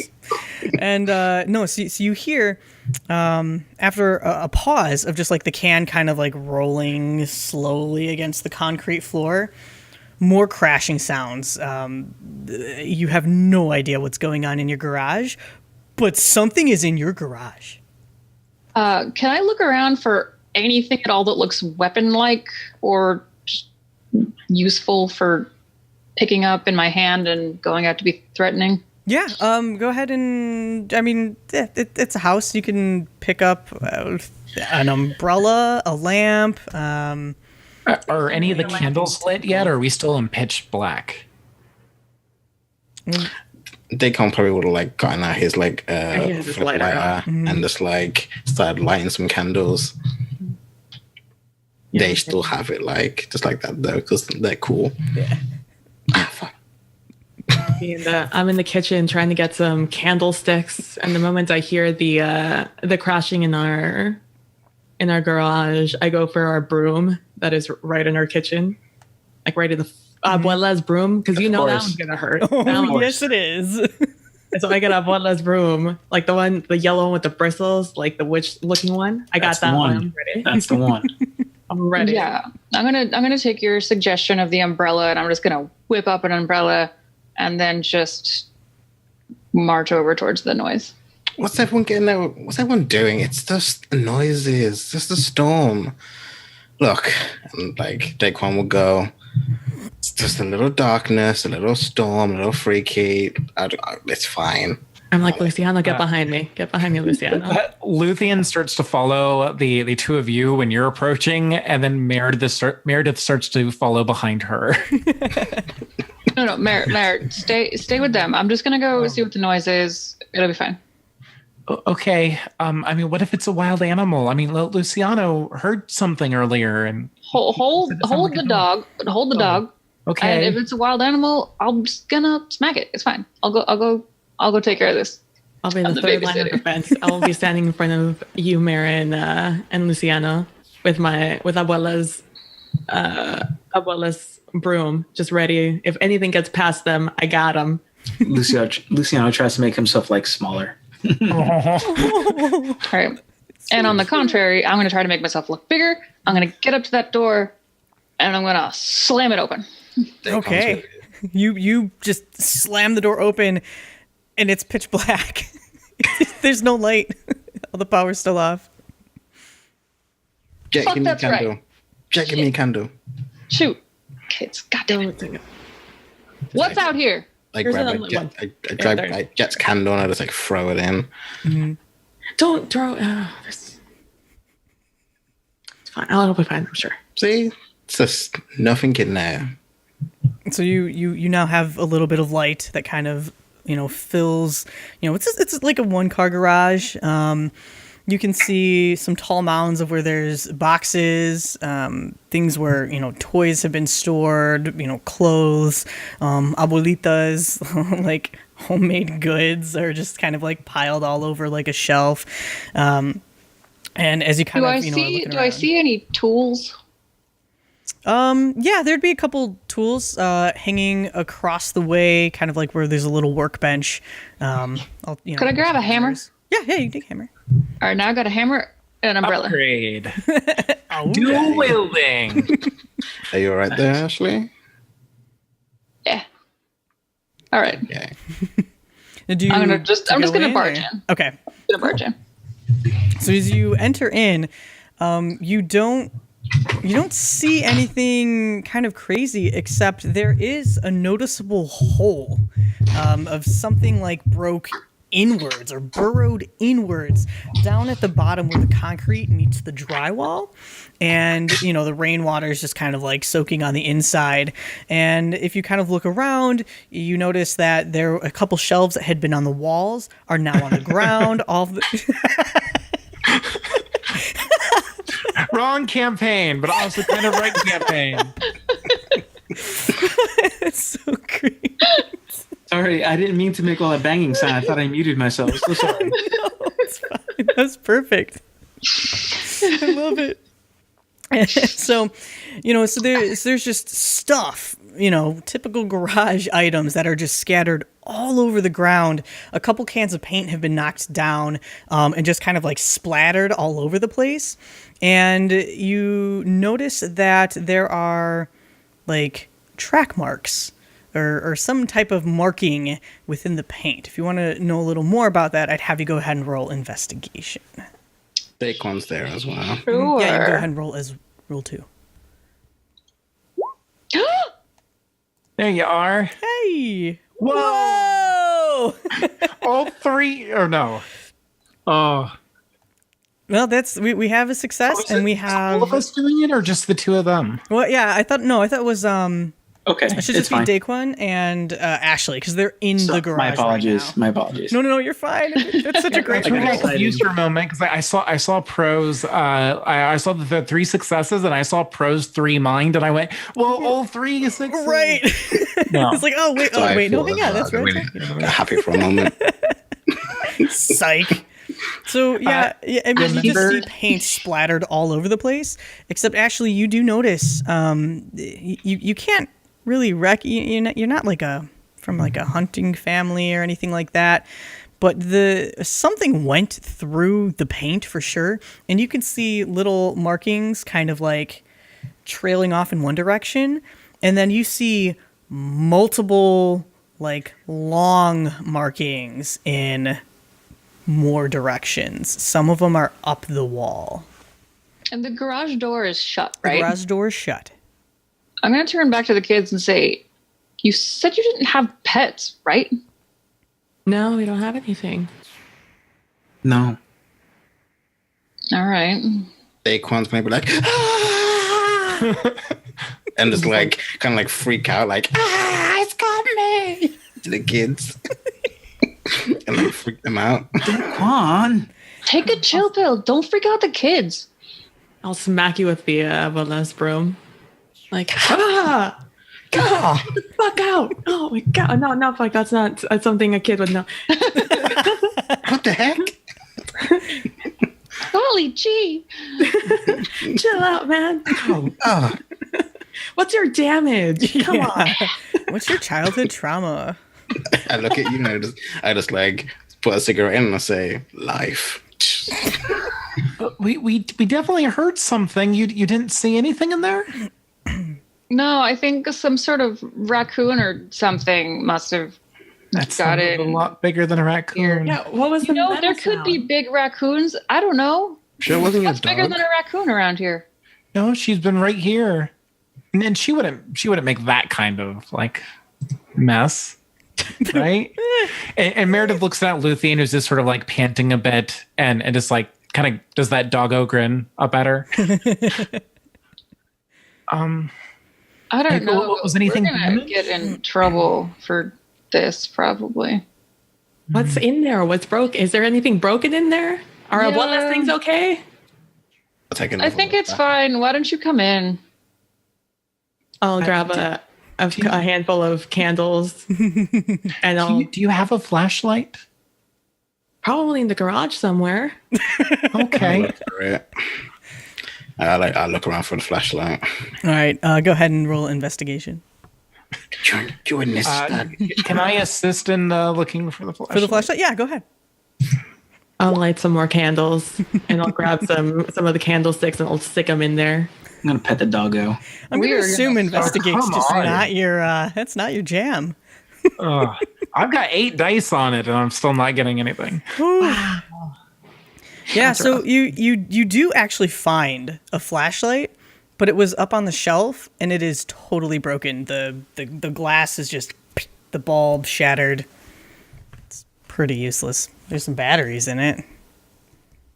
Found one. Broken. You mean it's broken? I walk into the garage with my thing for the first time, and I'm like, we're dead. We're dead. They got into Abuela's stuff. Abuela's stuff is hurt. Abuela's gonna kill us. Abuela Luciano, it was really nice knowing you. It was nice meeting all of you. We're dead. We're dead. Oh, they're gonna be so mad. Oh, they're gonna Can be we fix it? so mad. It's broken. It's got glass. The glass is shattered. I mean, we can just say the storm did it. I'm not paying for it. What picks up paint? How do you have cleaning supplies? We're gonna have to fix this. You're like how did it get in? Whatever it was. So you can clearly see, now that you have light in there, down at one edge of the wall, again where the concrete meets the drywall, it is just like clawed in, just like bursted in. So there's still like broken drywall that's just kind of hanging. It's a hole maybe like 2, because this is a total. I know how to measure things. Like maybe 2 feet hole. It's a big hole. Luthien could fit through it. Luthien probably does go over to it and is sniffing around. Mm-hmm. I'm gonna open the garage door so I could slip under it with my broom. So now I'm pissed. I'm like, I'm not getting in trouble for this, you mother. I stop you because darn there's a thing. storm outside. I don't care. Let me go. Let me go. Nope. I have a need a reputation tip. to keep. Nope. I would never be asked What do to you leave mean? again. You don't have a reputation. I'll go. I'll go. What do you need? What do you want? It's a 2 feet hole in the wall in our garage. Daequan, I need to catch the thing that did it. Mom's gonna be so mad at me. Big rats. Oh, raccoon. A raccoon wouldn't like chew through drywall like this. I mean, not. A ratcoon. That's not real. You should totally draw that later, Luciano. That's a great idea. Remember that one, Ratcoon. I actually want to. Meredith is gonna look back towards Luciano. Can I have one of the candles? Yeah, sure. Here you go. Thank you. And she's gonna go over where Luthien's sniffing around, bring the candle a little bit closer to the hole, and she's sort of looking at the damage, trying to see did something actually chew its way in here, or is this something else? Mm-hmm. So as you are doing that, you're kind of down with Luthien. Daequan, I would like you to make Investigation, right? Yeah, totally investigation. No, I need you to make a force, like a body check. Why are you using my worst stats? Yeah. You should have let me go.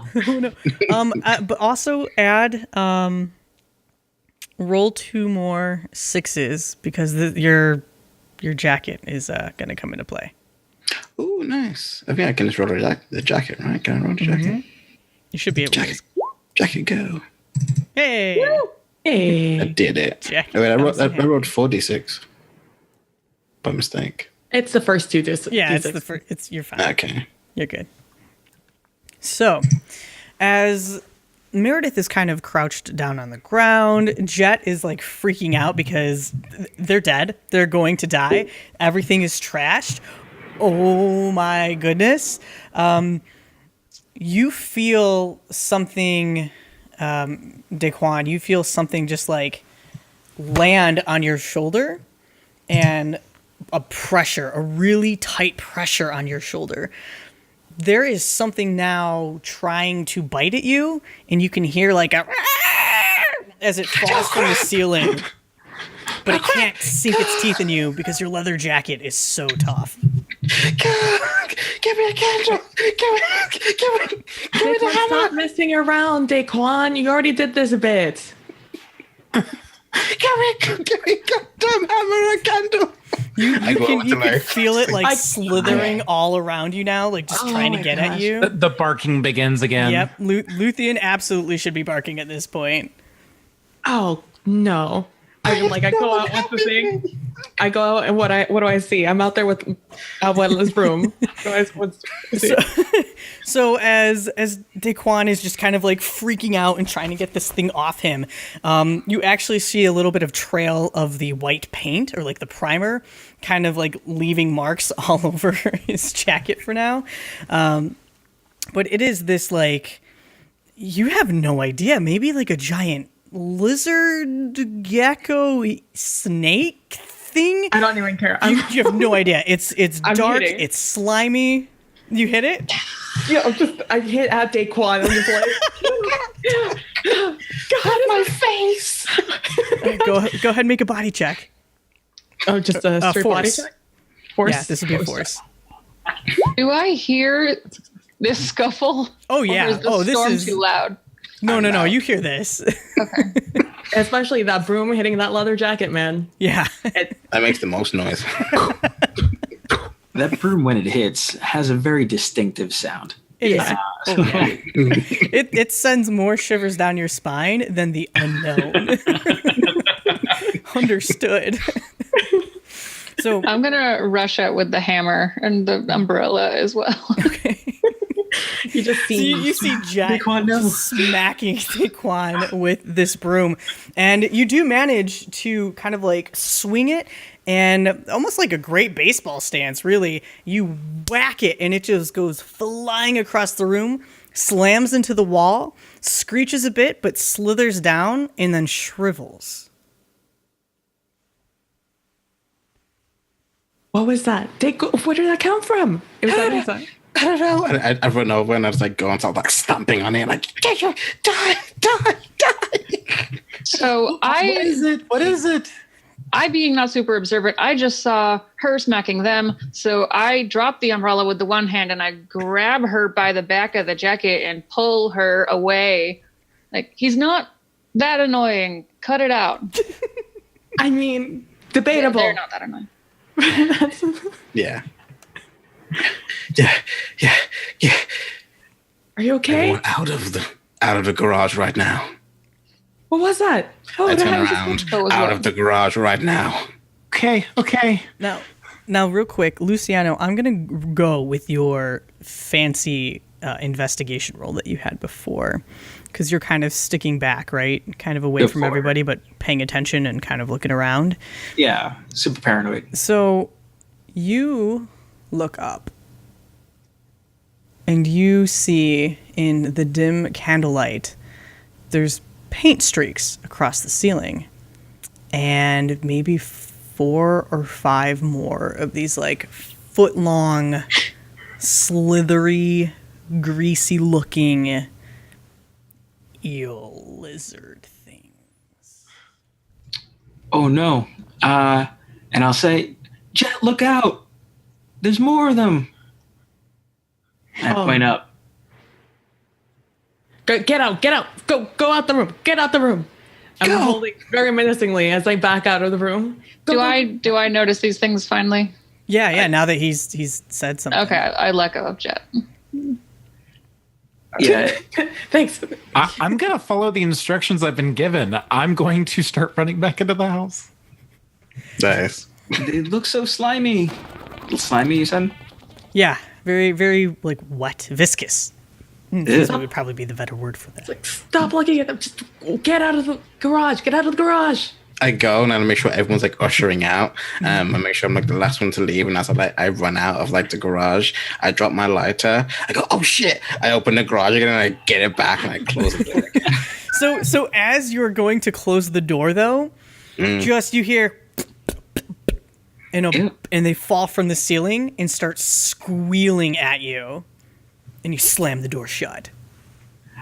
You can hear them trying to get through the metal of the door. Just this soul grinding scratching of teeth, claws. You have no idea trying to get through the metal fire door.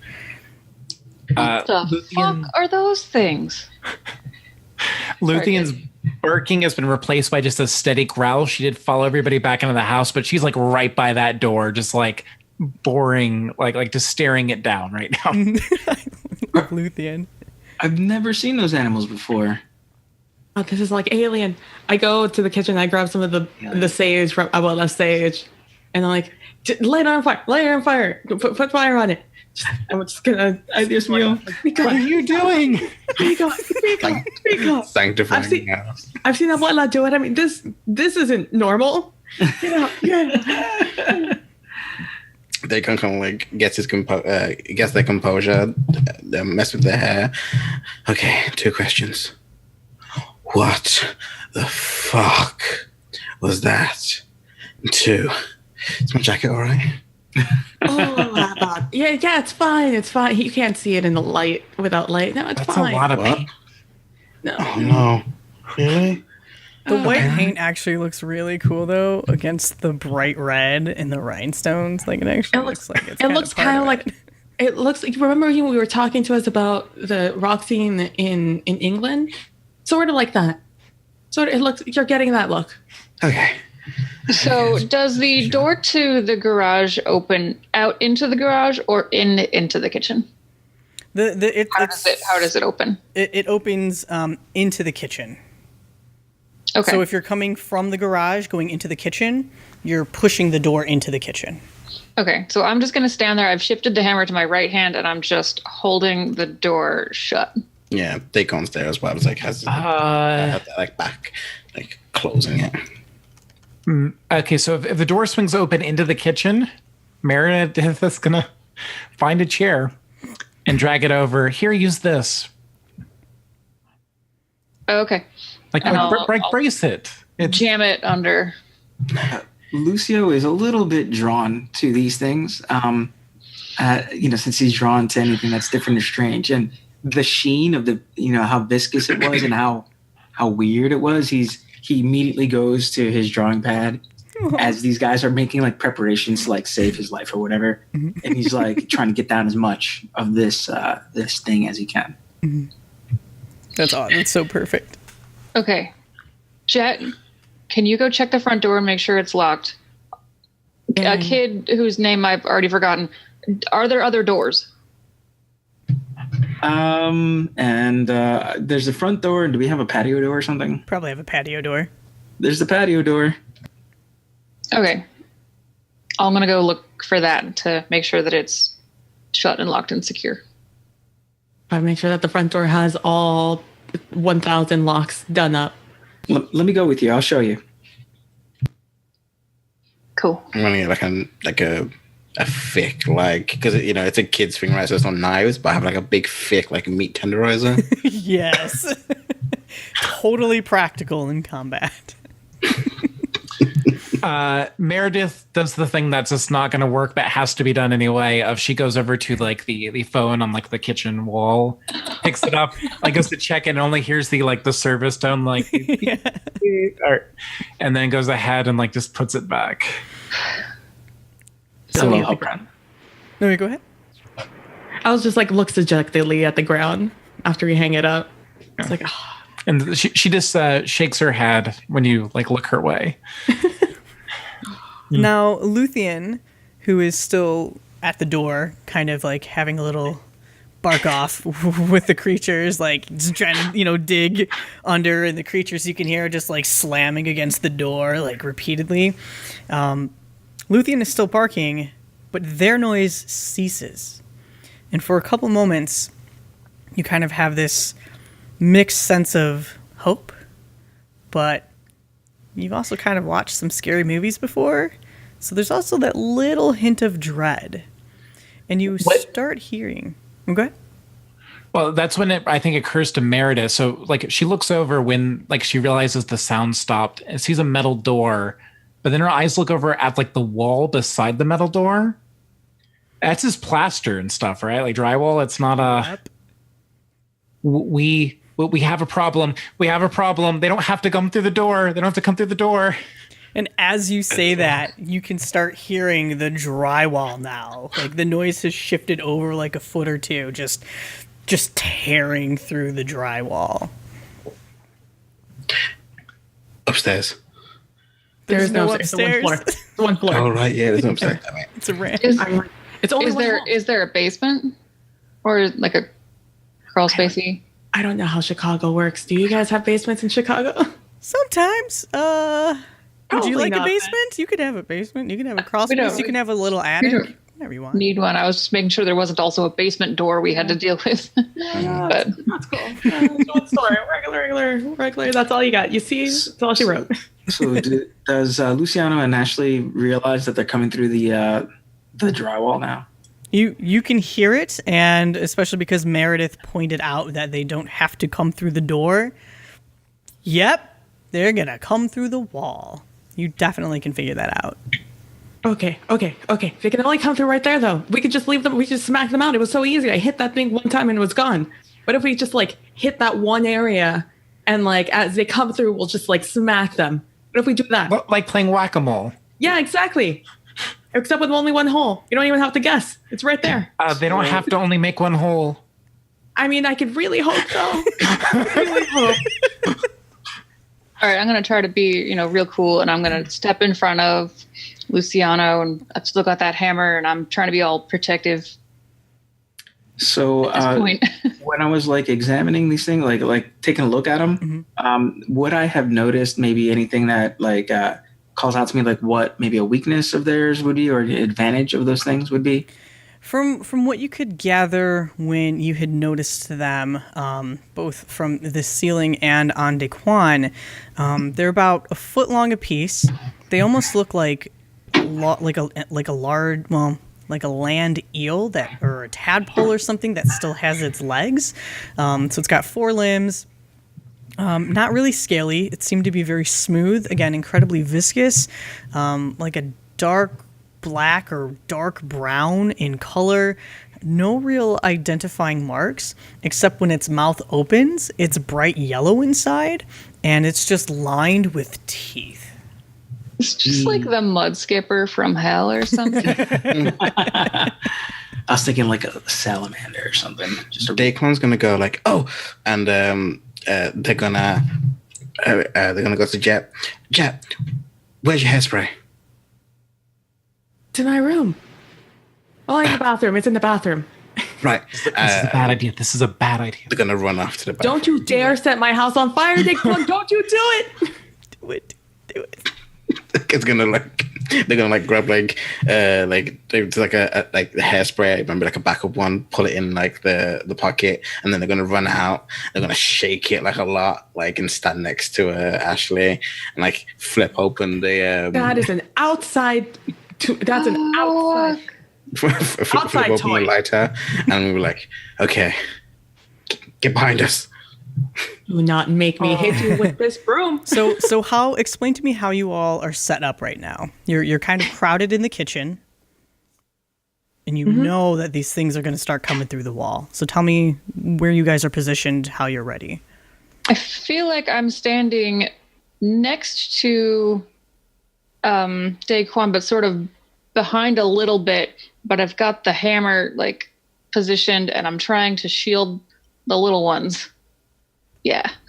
Okay. I am behind her with my broom ready to hit anything. If anything gets past them, I'm ready to smack away. Luciano will probably be behind somewhere. If the pupper's nearby, probably near it. Luthian's probably as close to the front as she can get because she's Not utterly today, then. Not today. Meredith is further back, and I think this is the point where Meredith realizes hammer, broom, hairspray, and that's when she's kind of out of position as she's starting to finally look for something to arm herself with. It finally occurred to her to do that. Ladle. Love it. Yes. Let's grab a kitchen Fear the utensil. almighty spatula. Ooh, that's a tough one too. Been there, experienced that. So, you're all set up. You hear these things just squealing as they are tearing now, not just through the drywall, they're through the foam, and God forbid if there are any wires or other wooden parts in between the walls. One just pops through and just before you can even get a swing right on it, it just shoots out and starts slithering towards Ashley. Another one from up the wall, about halfway, kind of where like the cell phone, the telephone would be hanging, just pops through the wall. Daequan, this one's heading towards you. The other couple are still trying to get through. Smash. All right, go ahead, Ashley. Roll force. It's gonna be a force for you as well, Daequan. I was hoping tech. Damn. Okay. Force. Boop. Remember, you have luck and you have your pride. Yep, you can check your pride if it pertains to this particular situation, which would be an automatic success if you've got it. My pride is like play guitar. Not helpful. Yep, nope, it wouldn't apply to this situation then. But you still have a point of luck if you think this is critical. Not that 2 dice are a lot, but sure, I'll use my luck. Boop. Wrong way. Okay, cool. So I'll let 2d6. Let's do this. Yeah, one success? Was that it? Was that a 5? No, it's a 1 and a 5. Damn it. It makes a success, but not quite. So Daequan, you go to, spray and set the one like up on fire, but it's hairspray, and sometimes if it's just not properly cleaned, it clogs up, and it's just your lighter's on, but there's nothing coming out of it. And you're like try to just shake it, and the thing's just coming right at you. Getting your hairspray. Ashley and Jett, explain how you're going to attack this thing. How you're swinging down at it. You said it was on the floor, Yes. right? Right in yep, front the of one me. that's coming. Yep, right towards you on the ground. Okay, well, I've got a hammer, so I'm just gonna smash it with the smashy part, Okay. flat part. With the head. I'm good at tools, folks. As you do that, you hear, the sound of heavy metal hitting ceramic tile, and just this thing all over the place. It just oozes this yellow fluid. You have no idea if it's blood or something else. It's disgusting, and you have killed it dead. The rest of its body, after expelling whatever liquid was within it, it just starts shriveling up. Daequan, though, this thing is coming right at you. It slides up your leg, and it bites you. It just sinks its teeth in, and you can feel this like burning sensation running up your leg. What are you doing? I'm just like and I think I'm see here. I think I'm gonna just like turn to Ashley and just be like push my like hips and like leg forward, just be like hit it. Oh no. I'm gonna do that because I'm dumb and panicked. All right, please roll with your hammer. What could possibly would you go wrong? like? Of Would you like course. force?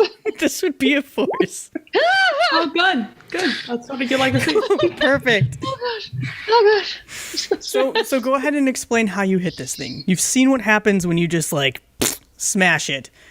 Go ahead and describe what you do here. What part of your body is it currently on? You said it's on the leg, right, like in front of it. Like the calf, like on the meaty part of the calf.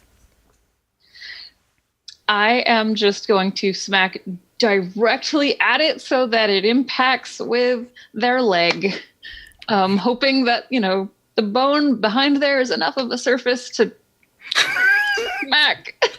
I said, dumb and panicked. Okay. My bone. Oh no, I'm gonna break your fucking leg. So you don't break their leg, Oh no. but you see like this how that yellow oozy stuff came out of the other one that you just hammered on the floor. Daequan, you feel this incredible burning pain, almost like it is now flowing through every vein through, in your body. And you feel like you're on fire. Like, you've been hot before. Heck, you are hot. Not like this. You're burning the fuck up. However, the thing falls off. It finally releases. It lets go, falls to the ground, kind of slithers and writhes for a moment before spewing out a little more of that yellow stuff, and then just shrivels. Okay. So, Daequan, you're actually considered hurt right now. Okay. Condition. What's my condition? The injured buff? Injured, yeah. Okay, Injured. cool. Words. There's no words box. No. Words hurt too. Like, yeah, Daequan's like, run to like the fridge, and maybe there's some like fruit mix in there, like some juice. They just like pour it all over them, like. Oh my. Hair just like swapped down. Do you have a first aid kit? Yeah, maybe. Yeah, in the thing in the bathroom, the door thing, the cabinet. That's what it's called. The cabinet in the bathroom. I'll go get that. I'm going to turn my attention back to the wall because I think that there were still some coming through from what I remember. Mm-hmm. I'll go with Meredith, and I can point out, where we keep our stuff. Yeah, and I'll move forward to where Daequan was. Okay. So, for those who are still remaining at the wall, you still hear the squealing sounds of these things trying to get through. But then you hear something else, something that was also coming from the garage. And it sounds almost like somebody took a skateboard and is scratching the skateboard, against the ground without the wheels. And you hear the squealing and they leave the wall. Like the sound kind of like pulls away from the wall. And then as you kind of listen in a little more, you just hear this scuffle. Something else is going on now in the garage. Can I poke and look through one of the holes that it made to get in? Yes. It's incredibly dark. Oh, that's right. There are no lights in the garage at this point. Britt is also dumb and panicked. Okay. We'll grab a candle and Abuela's room, and I'll open the door. I'll open the door and I'll look in. I'll see what the fuck's happening. Okay. Candle first, broom second, me third. Perfect. So did we get the first aid kit yet? Yeah, we'll get to that in a moment. We're kind of like split scene for a second. So you go ahead and you put the candle through and kind of tentatively trying to see what's going on. There is no hiding what is in your garage. The remaining two eel monster creatures are currently entangled and splitting apart this kind of small animatronic mishmash of electronic things. It's got it's about 2 feet tall. It has a bright metal yellow, painted yellow chest plate that has a symbol on its chest. There are arms. Well, there's one arm that's completely just ripped off because one of the eels are attached to it right now and just wrapped around it and pulling at the wires. You see this other arm, which is just like an electronic spatula. So you now are hearing the sounds of like zzz, zzz, zzz, just the spinning, and it's trying to hit the eel off of itself. The other one is wrapping around its leg, trying to tear that apart as well, but it's not making any noise. And what might look like a head is actually just like an old-timey radio, but it is incredibly broken with a broken antenna. And I look at Ash. I'm like, now's the time. It's distracted. Get it now. Yeah, let's just smash the shit out of the rest of those little sluggies. Okay, Yeah. Go ahead. Force checks.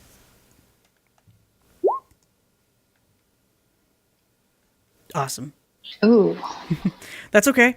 So There's also luck. yeah, you do also have luck. Not yet. Yeah, it's a little iffy for older kids to want to use that. That's true too. So, Jack, go ahead and explain how you thwack one of the eels. So I see that it's trying to deal with the one at the top, and because I know Ash has the shorter tool, it's a hammer, and I have a long broom, I'm going to go with the one at its leg. And so I just try and do like a leg sweep with it and just go up and bam, hit it. And I smack it right into the little robot thing, because I don't know what that is. But I'm more worried about this thing that I know is dangerous. This little thing, I mean, it doesn't look like it's having a good time.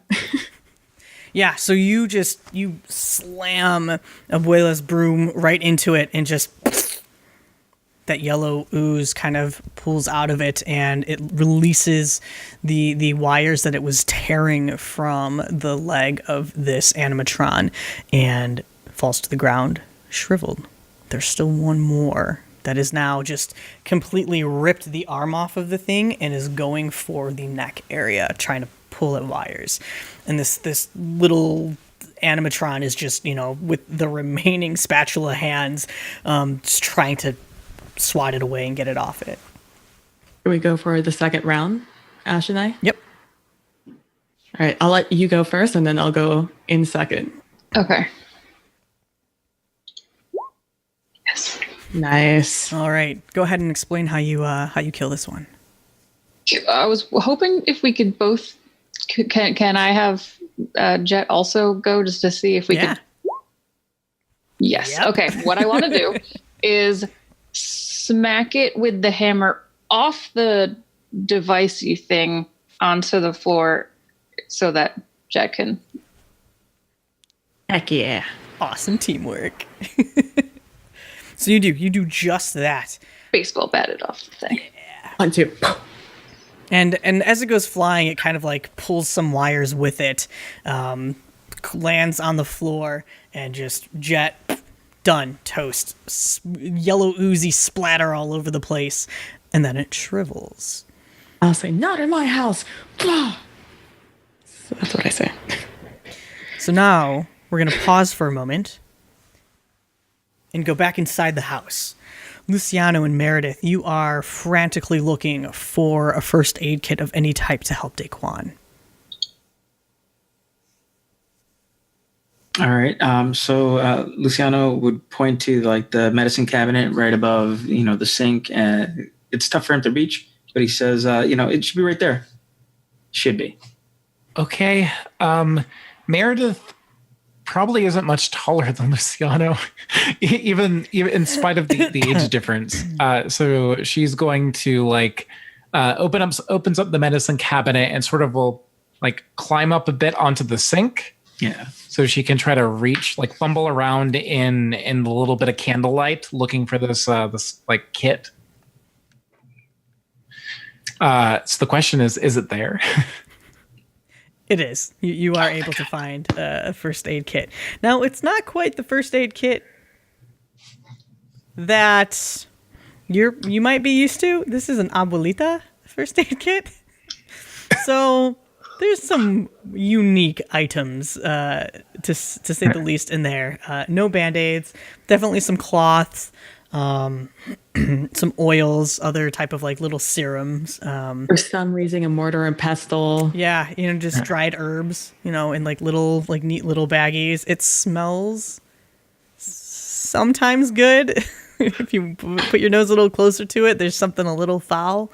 Obviously, a bundle of sage is just chilling in there, and a picture of some relative is in there as well, and a first aid kit. Meredith opens it up in the candlelight and is staring at it for a moment. Perfect. What do your parents do again? Well, I don't want to talk about my parents now. It's not a good time, but we got to make sure Daequan is okay. Right. Let's grab the sage. The sage, right? Yeah, get it all. Let's go. Yeah, I'm gonna bring the kit with. Meredith is gonna focus more on the cloth and try to like look for something in there that seems like it might be good for I don't know, treating burns or cuts or something. Yeah, go ahead and I mean you are quite worldly when it comes worldly. I can say that word. When it comes to reading. So go ahead and roll me. Let's see, maybe comprehend. Comprehend, maybe? Yeah, go ahead and do a comprehend. Okay, I am going to go ahead, since I got 0 successes, I'm going to go ahead and invoke my pride. Okay. Which is, I've read every book at the Cook Memorial Library, and I understood them.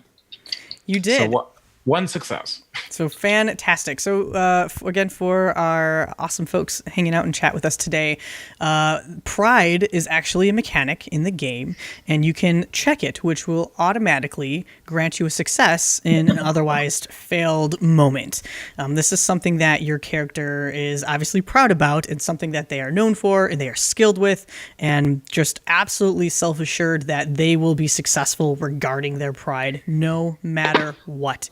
So in this case, Meredith is the reader of books, and she knows a thing or two about some of the salves that are inside.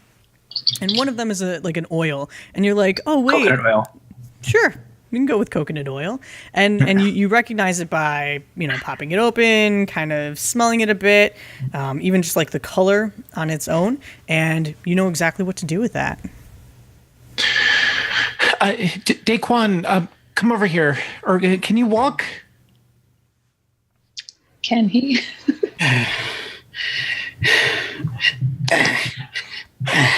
Wait. Can they?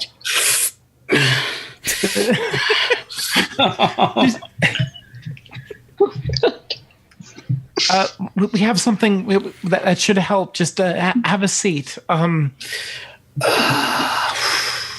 How like messed up is Daequan's leg here? So, Daequan, what kind of pants are you wearing? Is this like tight 80s pants? Purple skinny jeans. Okay. I thought. So his pants cling to him like a glove, or cling to them like a glove. And you can see, though, like a very sore, reddened, and swollen area from where the teeth had ripped through, so that flesh is kind of poking out. But it also looks a little burnt. It's very red. Maybe a couple blisters have formed. It doesn't look pretty. It looks painful. Probably the thing that causes you distress immediately is Meredith like grabs a pair of scissors from the kit, goes to like cut like the cuff of your jeans a little bit grab higher. your hand. What are you doing? I gotta get to the wound. You don't want? Okay, go. Okay. She'll go ahead and like cut it. Like she's not gonna cut it open more than she has to, but at least so she can like roll the pants leg out of the way. This is probably gonna hurt a lot. And she's going to see about using that oil, putting it to good use, and try to clean out that wound. Yep. So, I mean, we're still going to roll off of your pride. You know what to do here. And Okay. You are applying the oil to the wound. And while it feels like it should hurt, it actually just feels incredibly soothing. Like, whatever viscous bits were left in the wound are more so just being flushed out. Like, it still hurts. There's still that burning pain, but it doesn't feel like it's continuing to burn through your flesh. The salve has basically negated any acidic property that was possibly in the fluid. I turned to like Meredith and I put my hand on her shoulder and was like, you know what that feels like? A fresh pack of smokes on a summer day.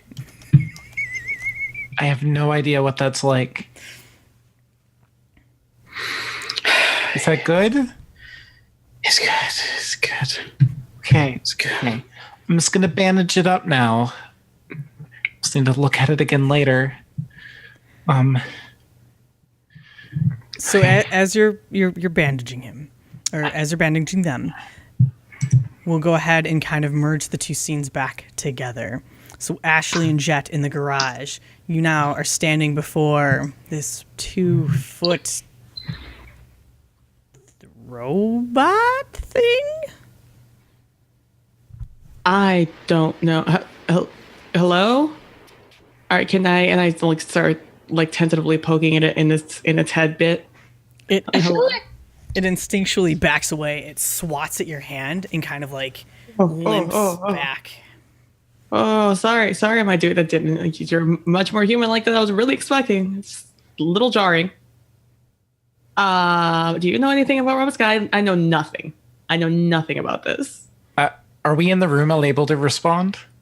You are probably still in the kitchen taking care of Daequan. Okay. But you probably heard the scuffle that was going on there, and no new eel things have popped through the wall. I'm gonna, do that scoot down and try to talk to it sort of thing. Like I'm trying to get down to its level. Like, hi there, buddy. Go ahead and roll me. This would probably be maybe charm. Yeah, go ahead and roll me a charm. I should have done that. Nice. So, as you kind of get to its level, as best you can, it's 2 feet tall. It almost acts human. It looks weak. It looks frightened. And if you really are paying attention to it, now that you're so close up, you can actually see it's like shaking. And it's missing its arm. It's completely just kitchen gadgets all over. Like, this is just a shoddy job. Whoever made this, who knows what they were doing. But it's still afraid, but it's not moving away from you. All right. I want to say, it's all right. We've got some nerds. And will it let me pick it up? Yeah. Yeah, right, there's really nowhere for it to go. It's kind of stuck. I'm gonna pick it up. Arms and stuff. I look for the techie bits that came off of it. Mm-hmm. There's just like a bunch of little pieces kind of like scattered over, but then you also don't know if it's like, was this just hanging in the garage before, like on the stuff Grab it that all. fell all over? Yeah. I'll grab I'm one gonna- of the overturned boxes and throw it in there. I'll bring it inside and plunk it down in front of the younglings. Oh, cool, a robot. I had a robot before. Well, here's the other parts of it. It's a little bit hurt. Hurt? What do you mean hurt? It's a robot, right? Well, I mean, it's a little creepy. I have no offense, little robot dude. I'm just not you're a robot. And it like, the little eel things were like, and like, and then me and Ash were like, bam, and bam. And then it was like, and they were like, no. And then now we're here. So Is the robot like doing things?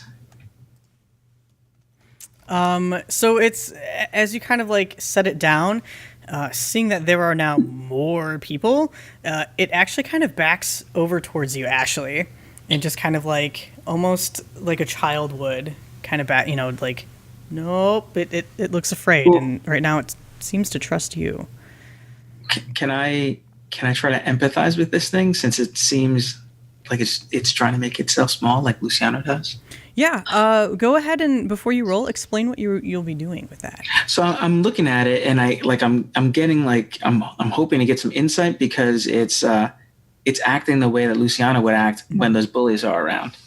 Okay. And so I'm trying to get a feeling of like what it's feeling, or like what exactly is going on here, because I probably the closest thing to a robot I've seen is probably like a Teddy Rumpsky. Mm-hmm.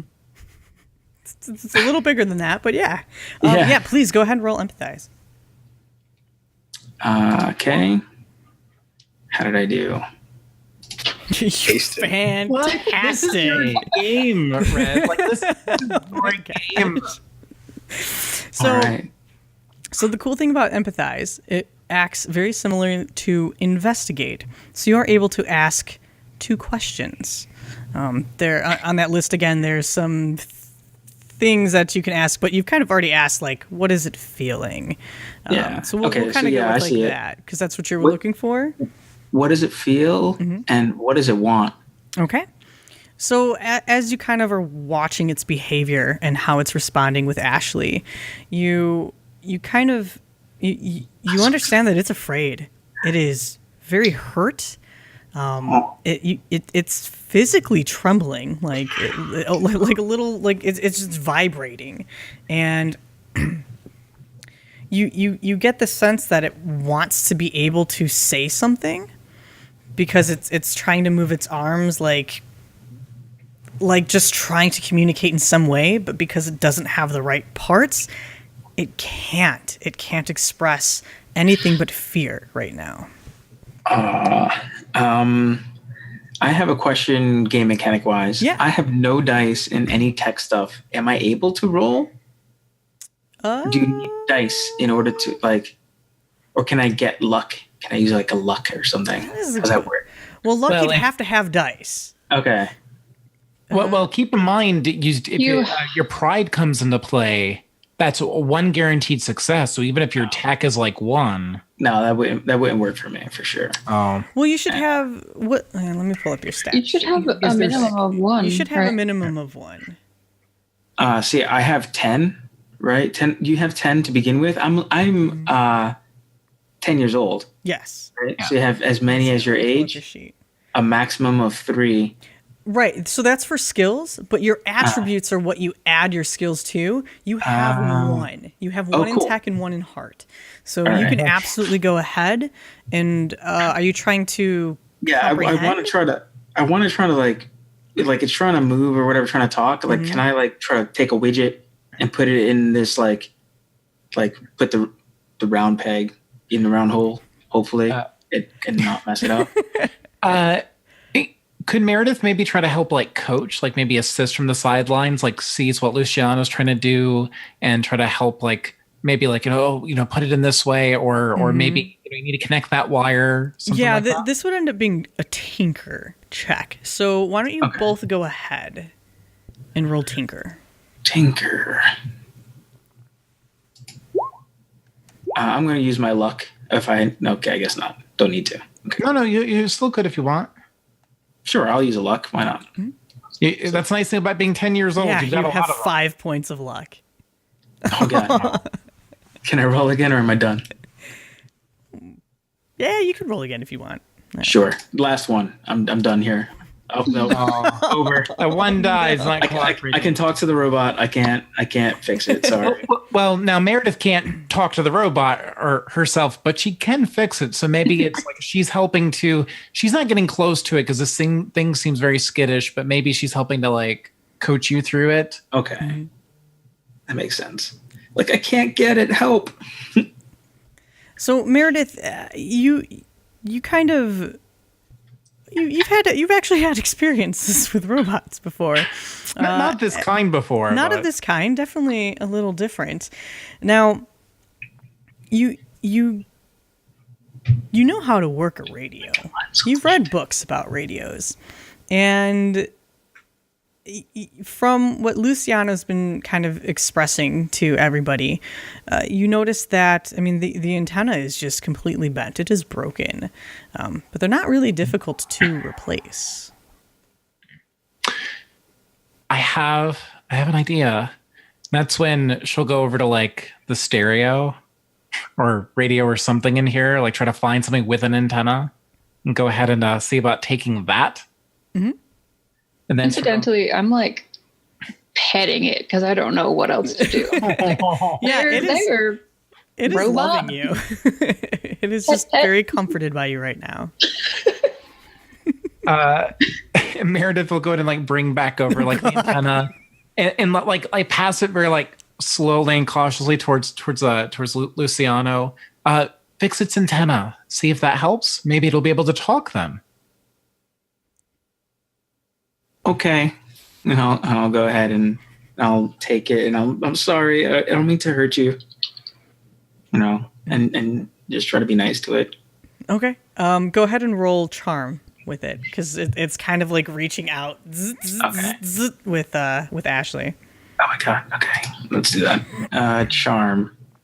Oh, sorry.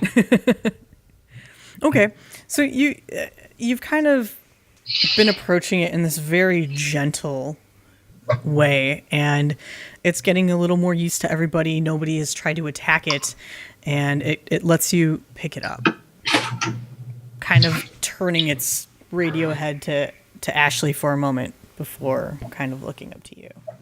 Okay, little buddy, are you okay? Ashley, what happened? The hell slugs, and it was just there in the garage. This isn't yours, right? Oh no. I don't have anything to do with robots. Where do you think it came from? Meredith? You know about robots? I've seen a couple of robots. I mean, they're usually, well, the ones I've seen were employed by the Loop, but I mean, she looks at this one.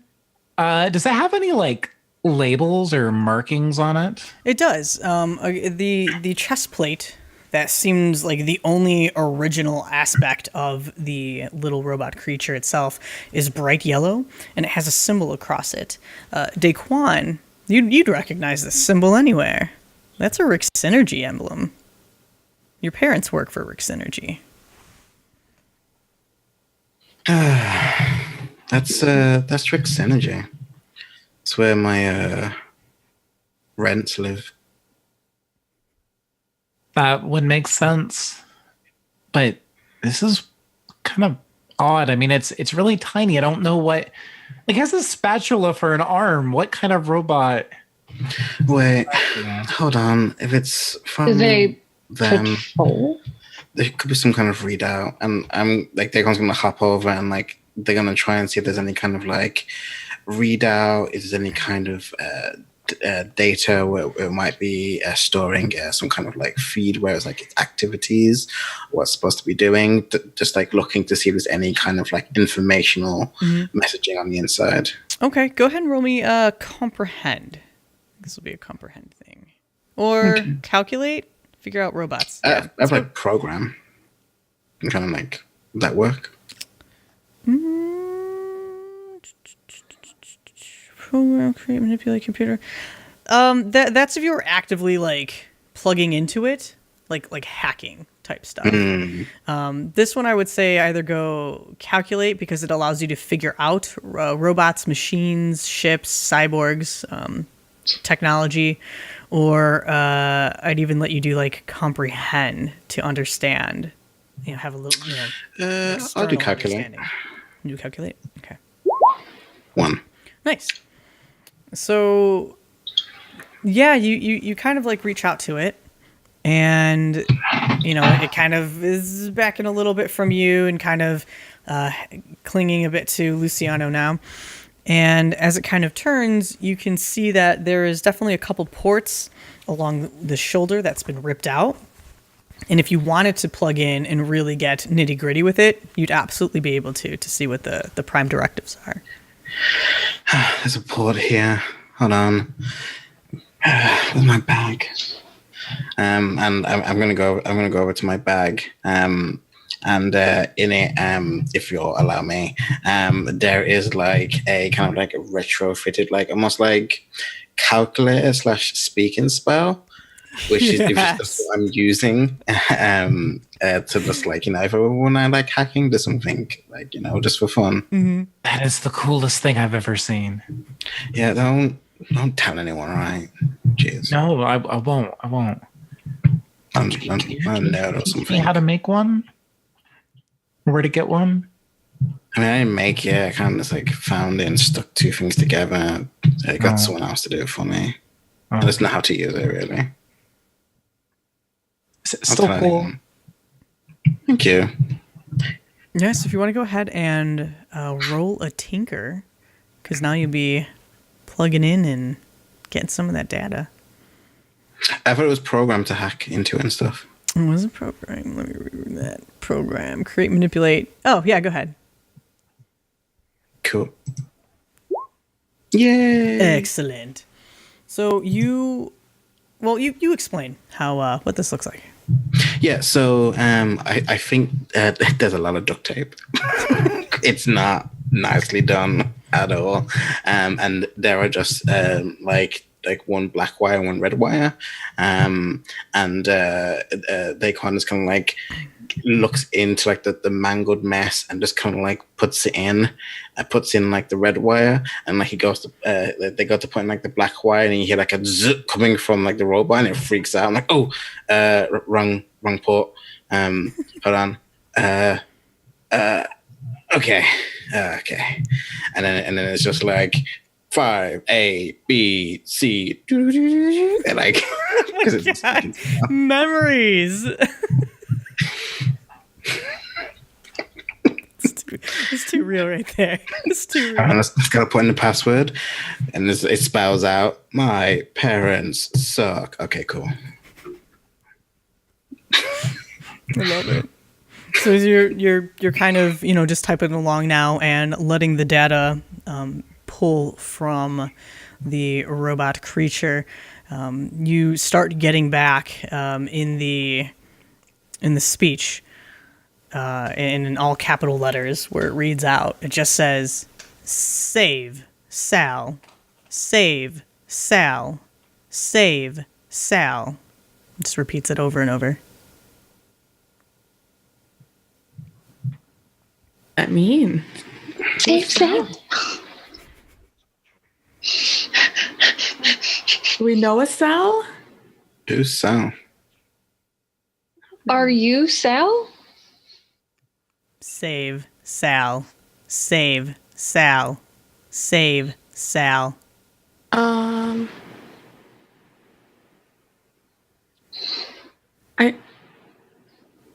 Now, Meredith is not the person to do this, but maybe for a contacts role, somebody might know a Sal. Yeah, go ahead. Oh, I could do that. People want. That's my key thing. Yeah, go for Meredith it then. has a one heart, so she's not the person to do this. Yeah, so you're kind of like thinking about, like all of your like, Sal. Who is Sal? Do we know anybody named Sal? So yeah, if you want to roll for this one, you can roll for it. I'll roll as well. Contact, yeah. I got 2. They got 1. Mm-hmm. Nice. Okay. So Sal could be Sally. It could be just like Salvador. You're not really sure. Like, somebody named Sal. There's a teacher whose first name goes by Sal.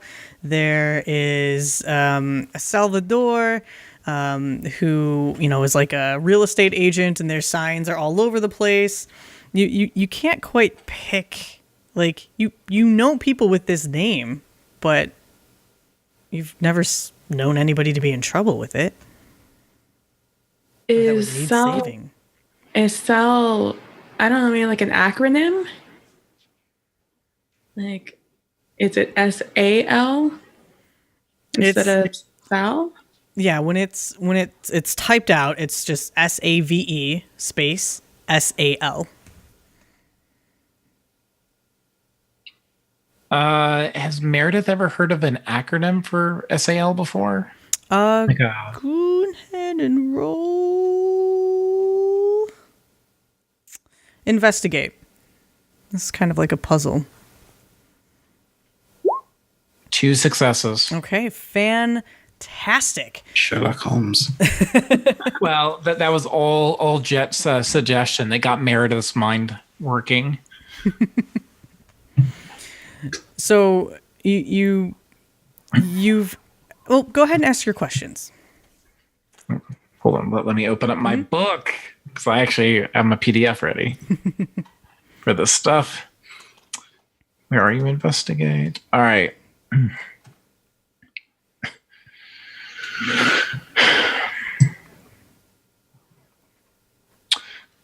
This is a weird one here, but well, I guess there's two I'm going to ask. The first one is, what does it mean? Okay. So what does Sal, like save Sal, mean? So, or Sal particular here? So there's a couple things that it could mean, but one thing that kind of particularly sticks out in your mind, because again, you've actually had experience with robots before. This one could probably, maybe because of how small the chest cavity is, this could be a stealth automaton locator. Probably something that was created to search out other robots, or people, or things. Oh my. I guess my second question isn't necessary anymore.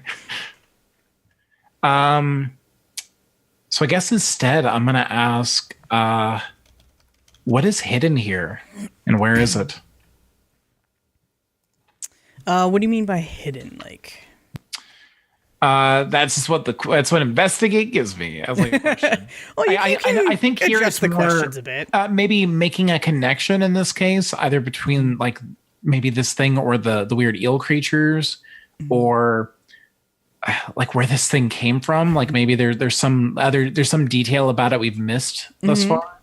Yeah. So I mean, just going off of the name. Like, if this is the acronym that you are sticking with, the stealth automaton locator, that maybe it was tracking down these things, because you've never seen these creatures before. I mean, you've heard about weird stuff that happens in this town, and sometimes people see birds with 2 heads or frogs with 20 arms. Like, there's some weird shit that happens in this town, but you've never heard of anybody with these things. But your knowledge of how kind of cryptic synergy can be, maybe it was looking for these.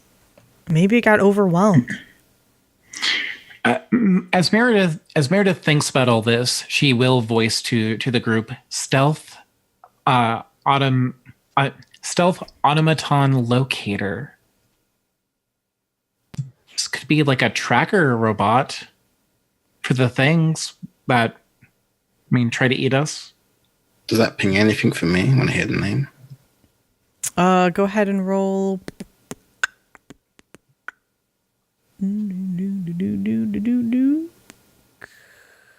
Comprehend. Okay, we'll comprehend. Did I get? Cool. 2. Cool. So yeah, you've actually maybe even come across some of these, like when you've been ditching school or something, and you've seen them in bigger sizes. You've never seen one this small, and more often than not, they are usually trying to chase out people that are trying to break into the Rick Synergy borders. I relay this, and I just say, I've never seen one this size before, but normally they're like watchdogs. Like if something escapes or if something tries to get in? Normally get in, but if this thing's out here, it looks shoddy enough. Maybe people will just overlook it. Something got out. Like those things. Is somebody going to come looking for it? Yeah, should we let it loose? Should we let it... There are more of these things? Possibly. I'm going to type to it, do you want to go? And it just See if we says, can understand that. You save muted. Sal. No. Thanks. All right. Pro streamer. It says, save Sal. Save Sal. Save Sal. What if it's dying?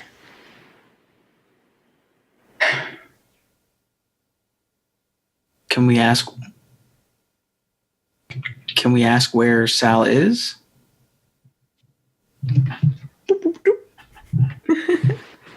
Save Sal. Save Sal. Save Sal.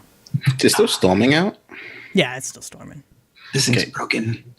Could I, being a programmer, could I try and go in like through this and like try and backdoor it to see if I can like maybe go into like the files itself instead of it just speaking, or even just allow it to have like further use of its like faculties?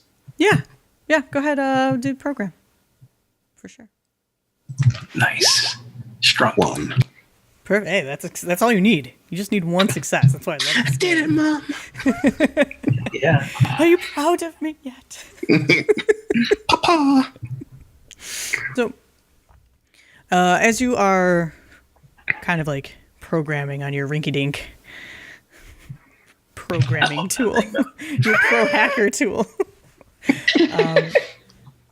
you're kind of just like reading some of the messages that are coming across, and it's all just like it'd be gibberish to anybody else, but you're picking out little, trains of code, and from what you gather, there is just part of it that's just completely missing. These are not the normal parts.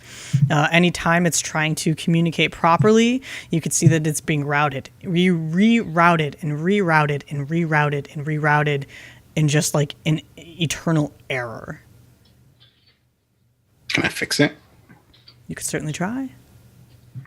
They are so cool. Yeah, like Meredith is like legit impressed and fascinated watching you just work on this. 3 successes. Nice. I just like have Nice. a smoke inside. I'm like, As she should be, and that's with a condition. Daequan, this is like slicked back their wet hair now. They have like a smoke on the side, and they're just like. It's that cool, like it's like a half butt just like hanging off of the lips. Yeah. Yeah. Totally. It looks so cool doing this. So you are just, you're like in your zone. I'm not sure that anybody has ever seen you so focused on something before and not being a dick about it. So you're kind of typing away, and you reach out to Meredith and you're like, antenna, give me the antenna.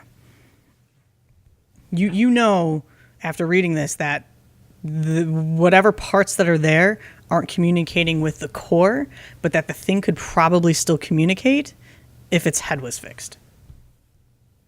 Right.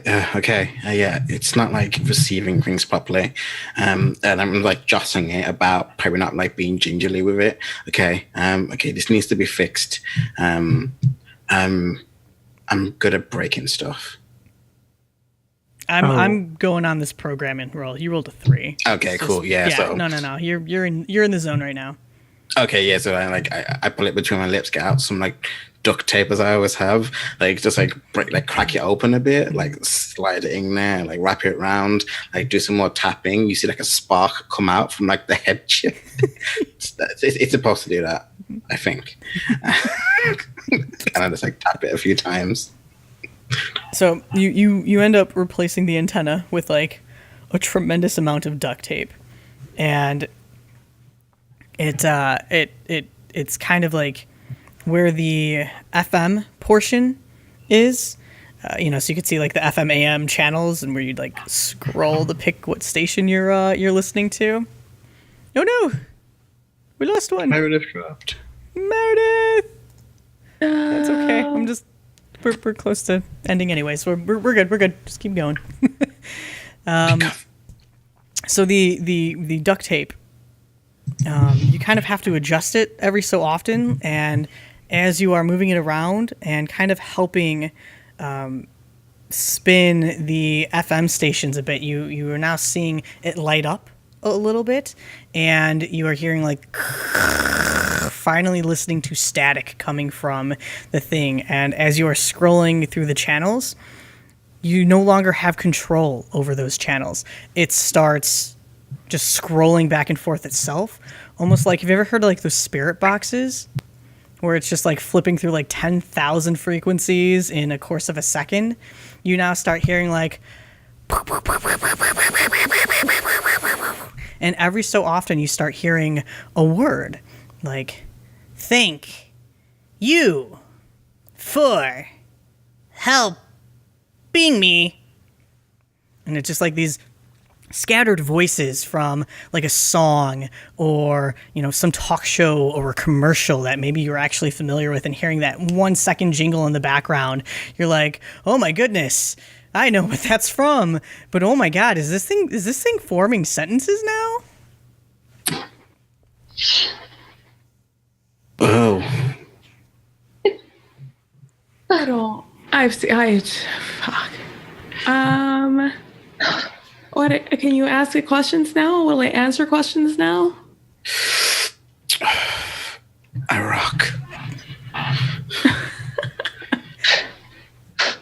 What's your name, little buddy? Sal. Oh, so you were saving yourself, or you were telling us to save you? Sure. I've seen crazier things today. How are you feeling now? Good. What were those slimy things? What were those? Bad things. Oh, thanks. I don't know what I was expecting. Did you know they were here? Yes. What? Were you sent to get them? I find. Does somebody else kill them or capture them? I find. Okay, that's fine. Who sent you? Not understand. Did your maker send you? I am maker. E.T. phone. You created yourself? Yes. What are we supposed to do with you? Find more bad things. There's more bad things? More bad things. Is that... Oh my God, maybe that's the weird stuff that's been happening around town, guys. Yeah. I like swish back to it, like face up close. Are you the breaker? I'm Sal. Nah. Yeah. I'm Daequan. Daequan. I'm Ashley. Ashley, friend. Oh. I'm Jett. Hello, Jett. Of course, like this whole time, it's just like, just like noisy In as fuck. between. Yeah. Are there more here? Those monsters? Area cleared today. Only a little bit comforting. Are there more of you? Is there only one Sal? I am Sal. That's a bad question. I'm 12. Wait, I am Did you- Sal. did you name yourself? I am Sal. Where do you live? I live underground. Do you fix yourself when bad things happen? I self-repair. That is so cool. I'm back. Welcome back. Welcome. The internet died. Oh. The robot was okay. Sal. Ironically, when we were messing with technology. We got split up again. Damn robots. I'm Meredith now. What? Do you need batteries? Was it Ruxin Trim, the logo that was on it? Rick Synergy. Rick's Energy. Why do you have Rick's Energy? And that kind of point to it. Rick Synergy. Home. Do you need us to bring you back there? No. No. No. No. No. No. No. Okay. We won't take you back. Wait. Continue, sir. No. No. No. No. Now. No. I can't. Is he saying now? He wants to go now. Okay. Go now? You want to go now? Now? I love it. Do you need batteries? We win the internet. You do win the internet. Is there anything we can do to help you? Self-sustaining. Oh, fancy. What time is it? It's late. Oh gosh, when are they getting back? Oh my gosh, this place is a mess. This place is a mess. Oh fuck. Oh no. Can you clean? Are you good at fixing things? Like, is that wall over there? Its head, the radio kind of turns towards the wall. And it starts like hobbling over because it's got a, gimp shattered leg. And it just takes its arm, which is just an electronic mixer, and just puts it in the hole. I mean, you tried, and that's all I can ask, All Thank you for trying. All right, hold on. Okay, we need a story. Because the adults are not gonna believe. So raccoons? Raccoons. Maybe something bigger? Ratcoons. Raccoons. Okay. Raccoons. I've got a drawing. You've got a One of them drawing of a raccoon? Yeah. They bit me. Yeah, that's good. Okay, let's clean as much of the goo stuff away, because I feel like that looks a little bit more like we had a food fight. We are in so much shit. If any of you fuck up the story. So it was raccoons, okay? Yes, raccoons. Yep. We When they couldn't see come, it. let me do the talking. Yeah, it was dark outside, remember? So we couldn't really see it. They looked like raccoons. It was scary. You guys protected us. You got bit because you protected us. Ash, why were you here? Why were I wasn't here. You I were not wasn't here. Meredith, we're going and we're weren't taking here. the robot. you weren't here at all? Yeah, you Okay, no, guys- we're leaving. We're leaving. Sal, you're coming with us. No, Okay. no, the storm. You came over to visit, but then the Because the storm. light went out. But what And if it'd be what too they're going to dangerous. ask about the fucking robot? No. We could say, oh no, we weren't supposed to open the door for anyone. Oh no, we were going to get so in trouble. Oh my gosh. When are our parents supposed to? Tomorrow, right? They're supposed to come back tomorrow in the afternoon. Yep. After the Tomorrow, storm, so probably like noon, afternoon. So you guys just leave in the morning if the storm's over. Okay. Okay. If That means worst we comes have to to worst, I can say it. I made it for my parents at Wrexham Energy. My.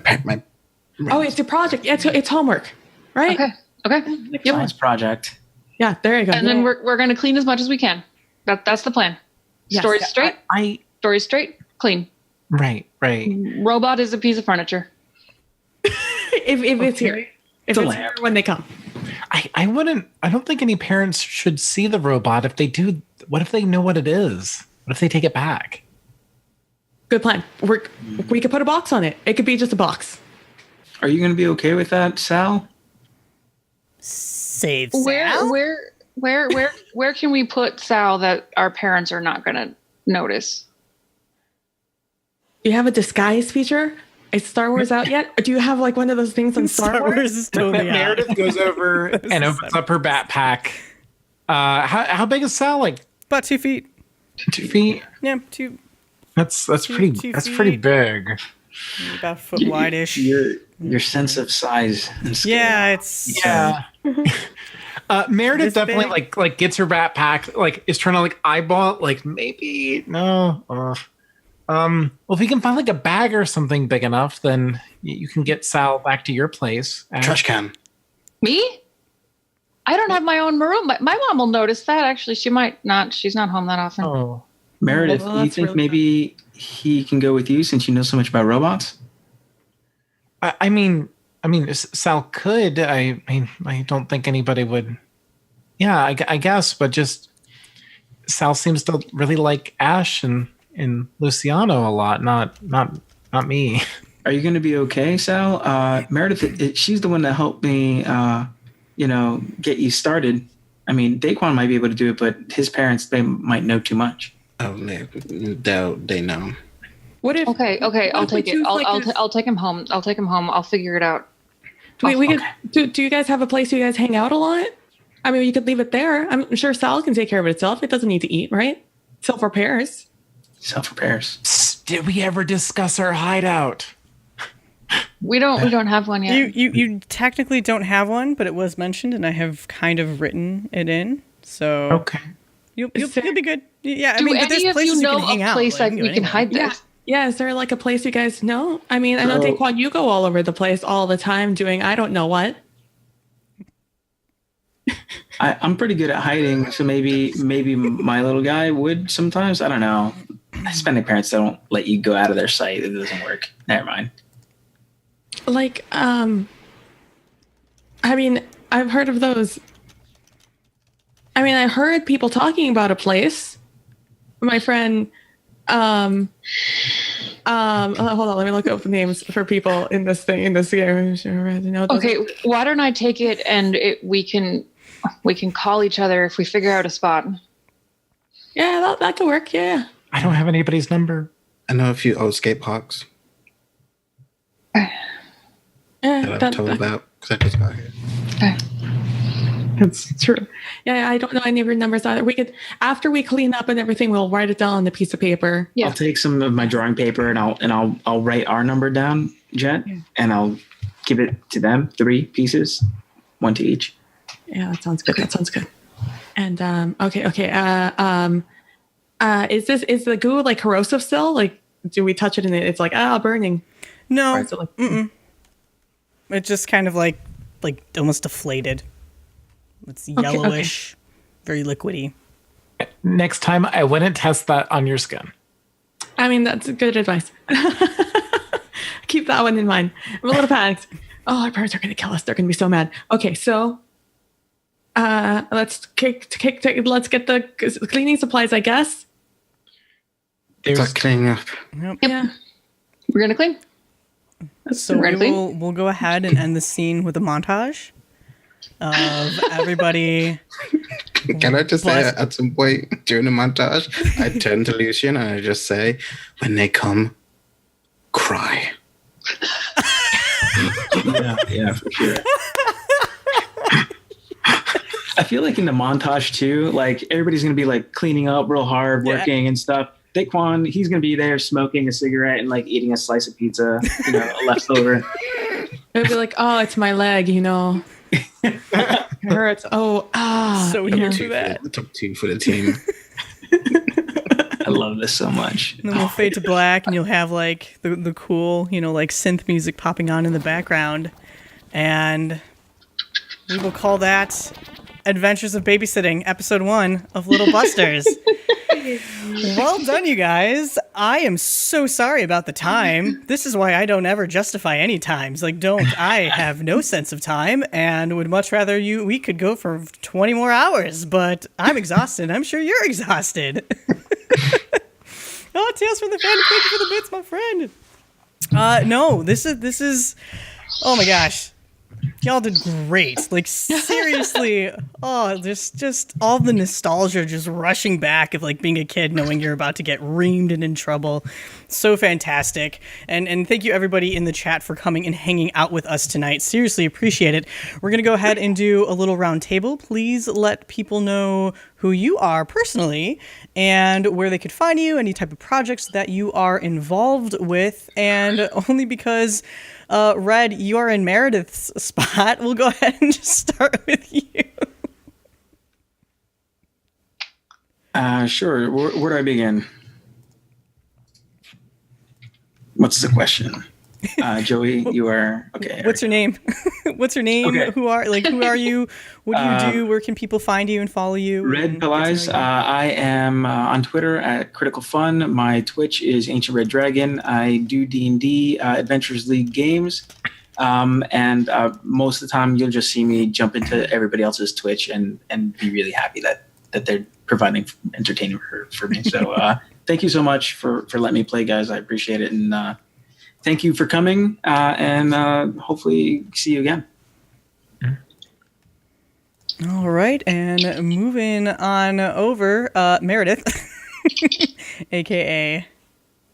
Christine Chester. I can be found over on Twitter at 12th Night. That's 12th Night with a K.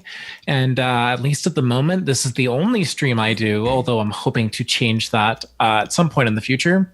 Where I can normally be found is podcasting. I do a Star Wars actual play podcast called Heroes of the Hydian Way, where I play a very silly Gand droid technician. And if you want to check out that show, you can learn more about it and listen to episodes over at thehydianway.com. Excellent. It's actually a fantastic show. I quite enjoy it. Oh, thank you. Knowing nothing about Star Wars. I didn't know you listened till recently. Yes, I'm we've super never behind because I try to listen to like one different podcast every day so that I can support everybody. It's really hard to do. You're still back in season 1, aren't you? Oh yeah. Oh god, yeah. Okay. Yeah. Oh yeah. So alrighty, and PB. Hey. Hi, I'm PB at PB Plays Inside on Twitter and on Twitch, and I stream variety gaming over on at twitch.tv/PB. Right now, we're doing Spooktober, in which I play a bunch of scary games voted by you guys on Fridays and Saturdays at 6 p.m. Central Standard Time. That's at twitch.tv/PB Plays Inside. Also, on Mondays and Thursdays, I write stuff. Write things for TTRPGs, such as D&D and other things that I'm looking to get into, but starting out slow with D&D. Right now, I'm writing Beer and Ghosting, a one-shot for 3 to 5 levels over on twitch.tv/write and run games. And after I finish writing it, I will run it, and then I will put it on DriveThru RPG for anyone else to play. And that's twitch.tv/PB. Nope, that's twitch.tv/write and run games. And aside from that, I'm in just like a bunch of games. I play with Nomadic on twitch.tv/Anarsis on Tuesdays. We're playing through Tomb of Annihilation with Adventurers League rules. That's a lot of fun. And yeah, that is me, PB. Well, thanks so much, PB. It's always great to play with you. I'm so happy that you got to do something, that didn't involve possibly guaranteed a death every session. Yeah, it's nice. It's just nice relaxing. Right? So, Britt, if you want to go ahead and say hello and where people can find you and chat with you and what you do. Sure. Sorry, I was expecting Pro to go before me, so I got confused for a second. I know how to do circles. It's fine. I'm Britt. This is going to be short. I don't do anything else. I mean, I have a job and I go to school and stuff, but you guys don't care about that. I am Atomic Firebird on Twitter. If you want to hear me talk about this or the fact that I'm a big LARP nerd, and that's it. I love it. So humble. The LARPing is really cool. You should check out their Twitter because seriously, like the pictures, like I'm jealous. I'm so jelly. And last but not least, my dear Pro, I'm so sorry for how late this is for you. Thank you for being a trooper. It's okay. No, loved it. It was really enjoyable. Thank you for having me. I love playing with everyone. Yeah, I am Pro Restarter. Catch me on twitch.tv/Pro Restarter. I do stuff throughout the week. My next streams are the weekend now. Kind of slowing down on the channel because of new seasons, new things coming up, getting people in. So that's going to be picking up pretty soon. On Saturday, you can catch us at 1 p.m. EST. On my channel at twitch.tv/ProStarter playing some D&D Dragon Knights, and then at 4 p.m. EST you can catch me on Eric Figueroa's channel playing Actuality. It's an Invisible Sun multi-Twitch channel kind of universe. It's super great. It's a multi-cook game DM'd by Grant Ellis, or Web DM Grant Ellis now as he is known. And yeah, on this Sunday, coming back on Lolenia's channel, you can see me, you can see Gnome playing more Path of the Demon Lord, a grin dark horror game at 1 p.m. EST, and then a slew of stuff throughout the week again. Thank you for having me. It's super great. And to find out what I'm streaming, who I'm streaming with, and have to reschedule, it's at Pro Restarter on Twitter. Yeah. Well, thank you so much for playing. I know it is super late for you, and I have homework I still have to go do. So yay, it's fun. My name is Nomadic, and you can follow me, obviously, here on Twitter, on anywhere. If you just type in Nomadic, that's me. And I am in a bunch of stuff. I voice Otto from the Tales from the Five Nations podcast, which is an Eberron Savage Worlds podcast, ran by the Tales from the Fandom gent, David Ginsburg, who is amazing. I've seen him in chat. Thank you so much for coming to hang out, my friend. I'm also going to be part of the Rise of the Demigods podcast that will launch, I don't know, soon. We just recorded something last weekend, so I'm super stoked for that. I also play on the Greyhawk channel with Grant Ellis under the Queen of the Spiders campaign. We're all just gonna flip around. This is like, you know, I'm just Jett now. Russian roulette of characters. I love this, and yeah, I'm not gonna talk much more about myself. You can just hit me up on Twitter and we'll chat. But I do want to say thank you all to the players for putting forth an amazing session. I loved all of your interactions. I loved all the little story. I love that each of you had the opportunity to kind of like really shine and have this like little moment that really kind of like focused on your character's abilities and their strengths. I really love seeing that, and I thought you all did some really creative stuff. And yeah, what do you guys think of the game? Is it okay? That was We're cool. going for the next session? Loved it. I love this game, and you were an amazing GM for it, Joey. Mm-hmm. Oh, but thank you. Well, you did a great job, like building up the suspense and the tension of the the kind of horror scene that we were in. Yeah, like I was literally like this the whole time. I'm happy that you let me come and play with you guys, and I definitely, you know, if there's another opportunity, please let me come on by. You know, Luciano would love to, you know, pet on that little pupper or see what's going on with Mr. Robot, you know, whatever, Sal. We need a Sal emoji too. I put it in a little chat. Yeah, I saw that. Oh my gosh. I don't know what I'm gonna do with a new group next week. I know. Without my little buddies. You're gonna Now- you're gonna do awesome. Now, here's something to consider though for Ash. Whatever Ash's current iconic item is, you know that can be replaced. Yeah.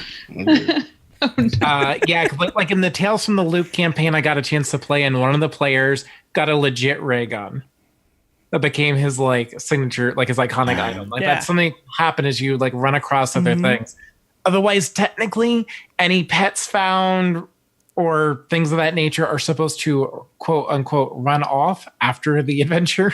Yeah, no, I told you I was loosey-goosey with the rules. I have a story to tell, and we're going to tell it together. You're not taking my robot friend. No, it's you're good. You have robot friend for now. Now, for everybody tuning in, obviously this is the first episode. There are, I think, like 6 more episodes that are scheduled. It is a bi-weekly show, so we will not be here next week, but we will be here in 2 weeks, which is the 24th. I was close. So it was I was making the F sounds. It's fine. Will any of the five of us be back for that one, or? I believe, yeah, Okay. just Ashley will make a return. Yeah. But you will see these characters with a different group. The concept that was behind this, and one, I wanted to share this game because I love this game. I love this setting, and I wanted to share it with as many people as possible. But I'm not a big fan of one-shots. Like, I hate putting in work for something, and then that's it. It's over. It's done. I'm not a fan of that. I want this story to continue. So, like any kid, you typically have a whole bunch of friends in all different types of areas. So I picked... we had a bunch of applications, and I RNG'd everybody. So this cast is all RNG, and just, picked 15 people. And they will all have, a couple episodes with different people. And then we'll do one really big finale where there will be as many of us as we can fit on a screen and see how that experiment works. So this is kind of like experimentation season 1 trial. And then season 2 will kick off next year, and we'll see kind of what happens with that. But thank you all so very much for coming out and hanging with us. Seriously, everybody that was talking tonight, like, your comments are amazing. All the Sal puns, please at me with those. Like, that it's just made my I have night. to go back and read because I see a bunch of my friends' names in there, but I didn't have time to read as they were going. Hi, Bumpers. Yeah, no, like, it's just, this was great. I had so much fun, and I seriously thank every new follower. Welcome to the Gnome Nation. Every subscription, all of the bits, like, you are all seriously amazing, and I am so humbled that you decided to spend way more, almost 4 hours with us. I'm so sorry. You can go to bed now, especially you, Pro. Please go to bed. Please go to bed. But, you can check out, we will have a newsletter in the bye week so that the cast will be writing little bits of, maybe what happens in the interim before next session, what happens more with Sal, some rumors from the loop, and I'll post a link to that newsletter so you can kind of stay up to date with the things that are going behind the scenes as well.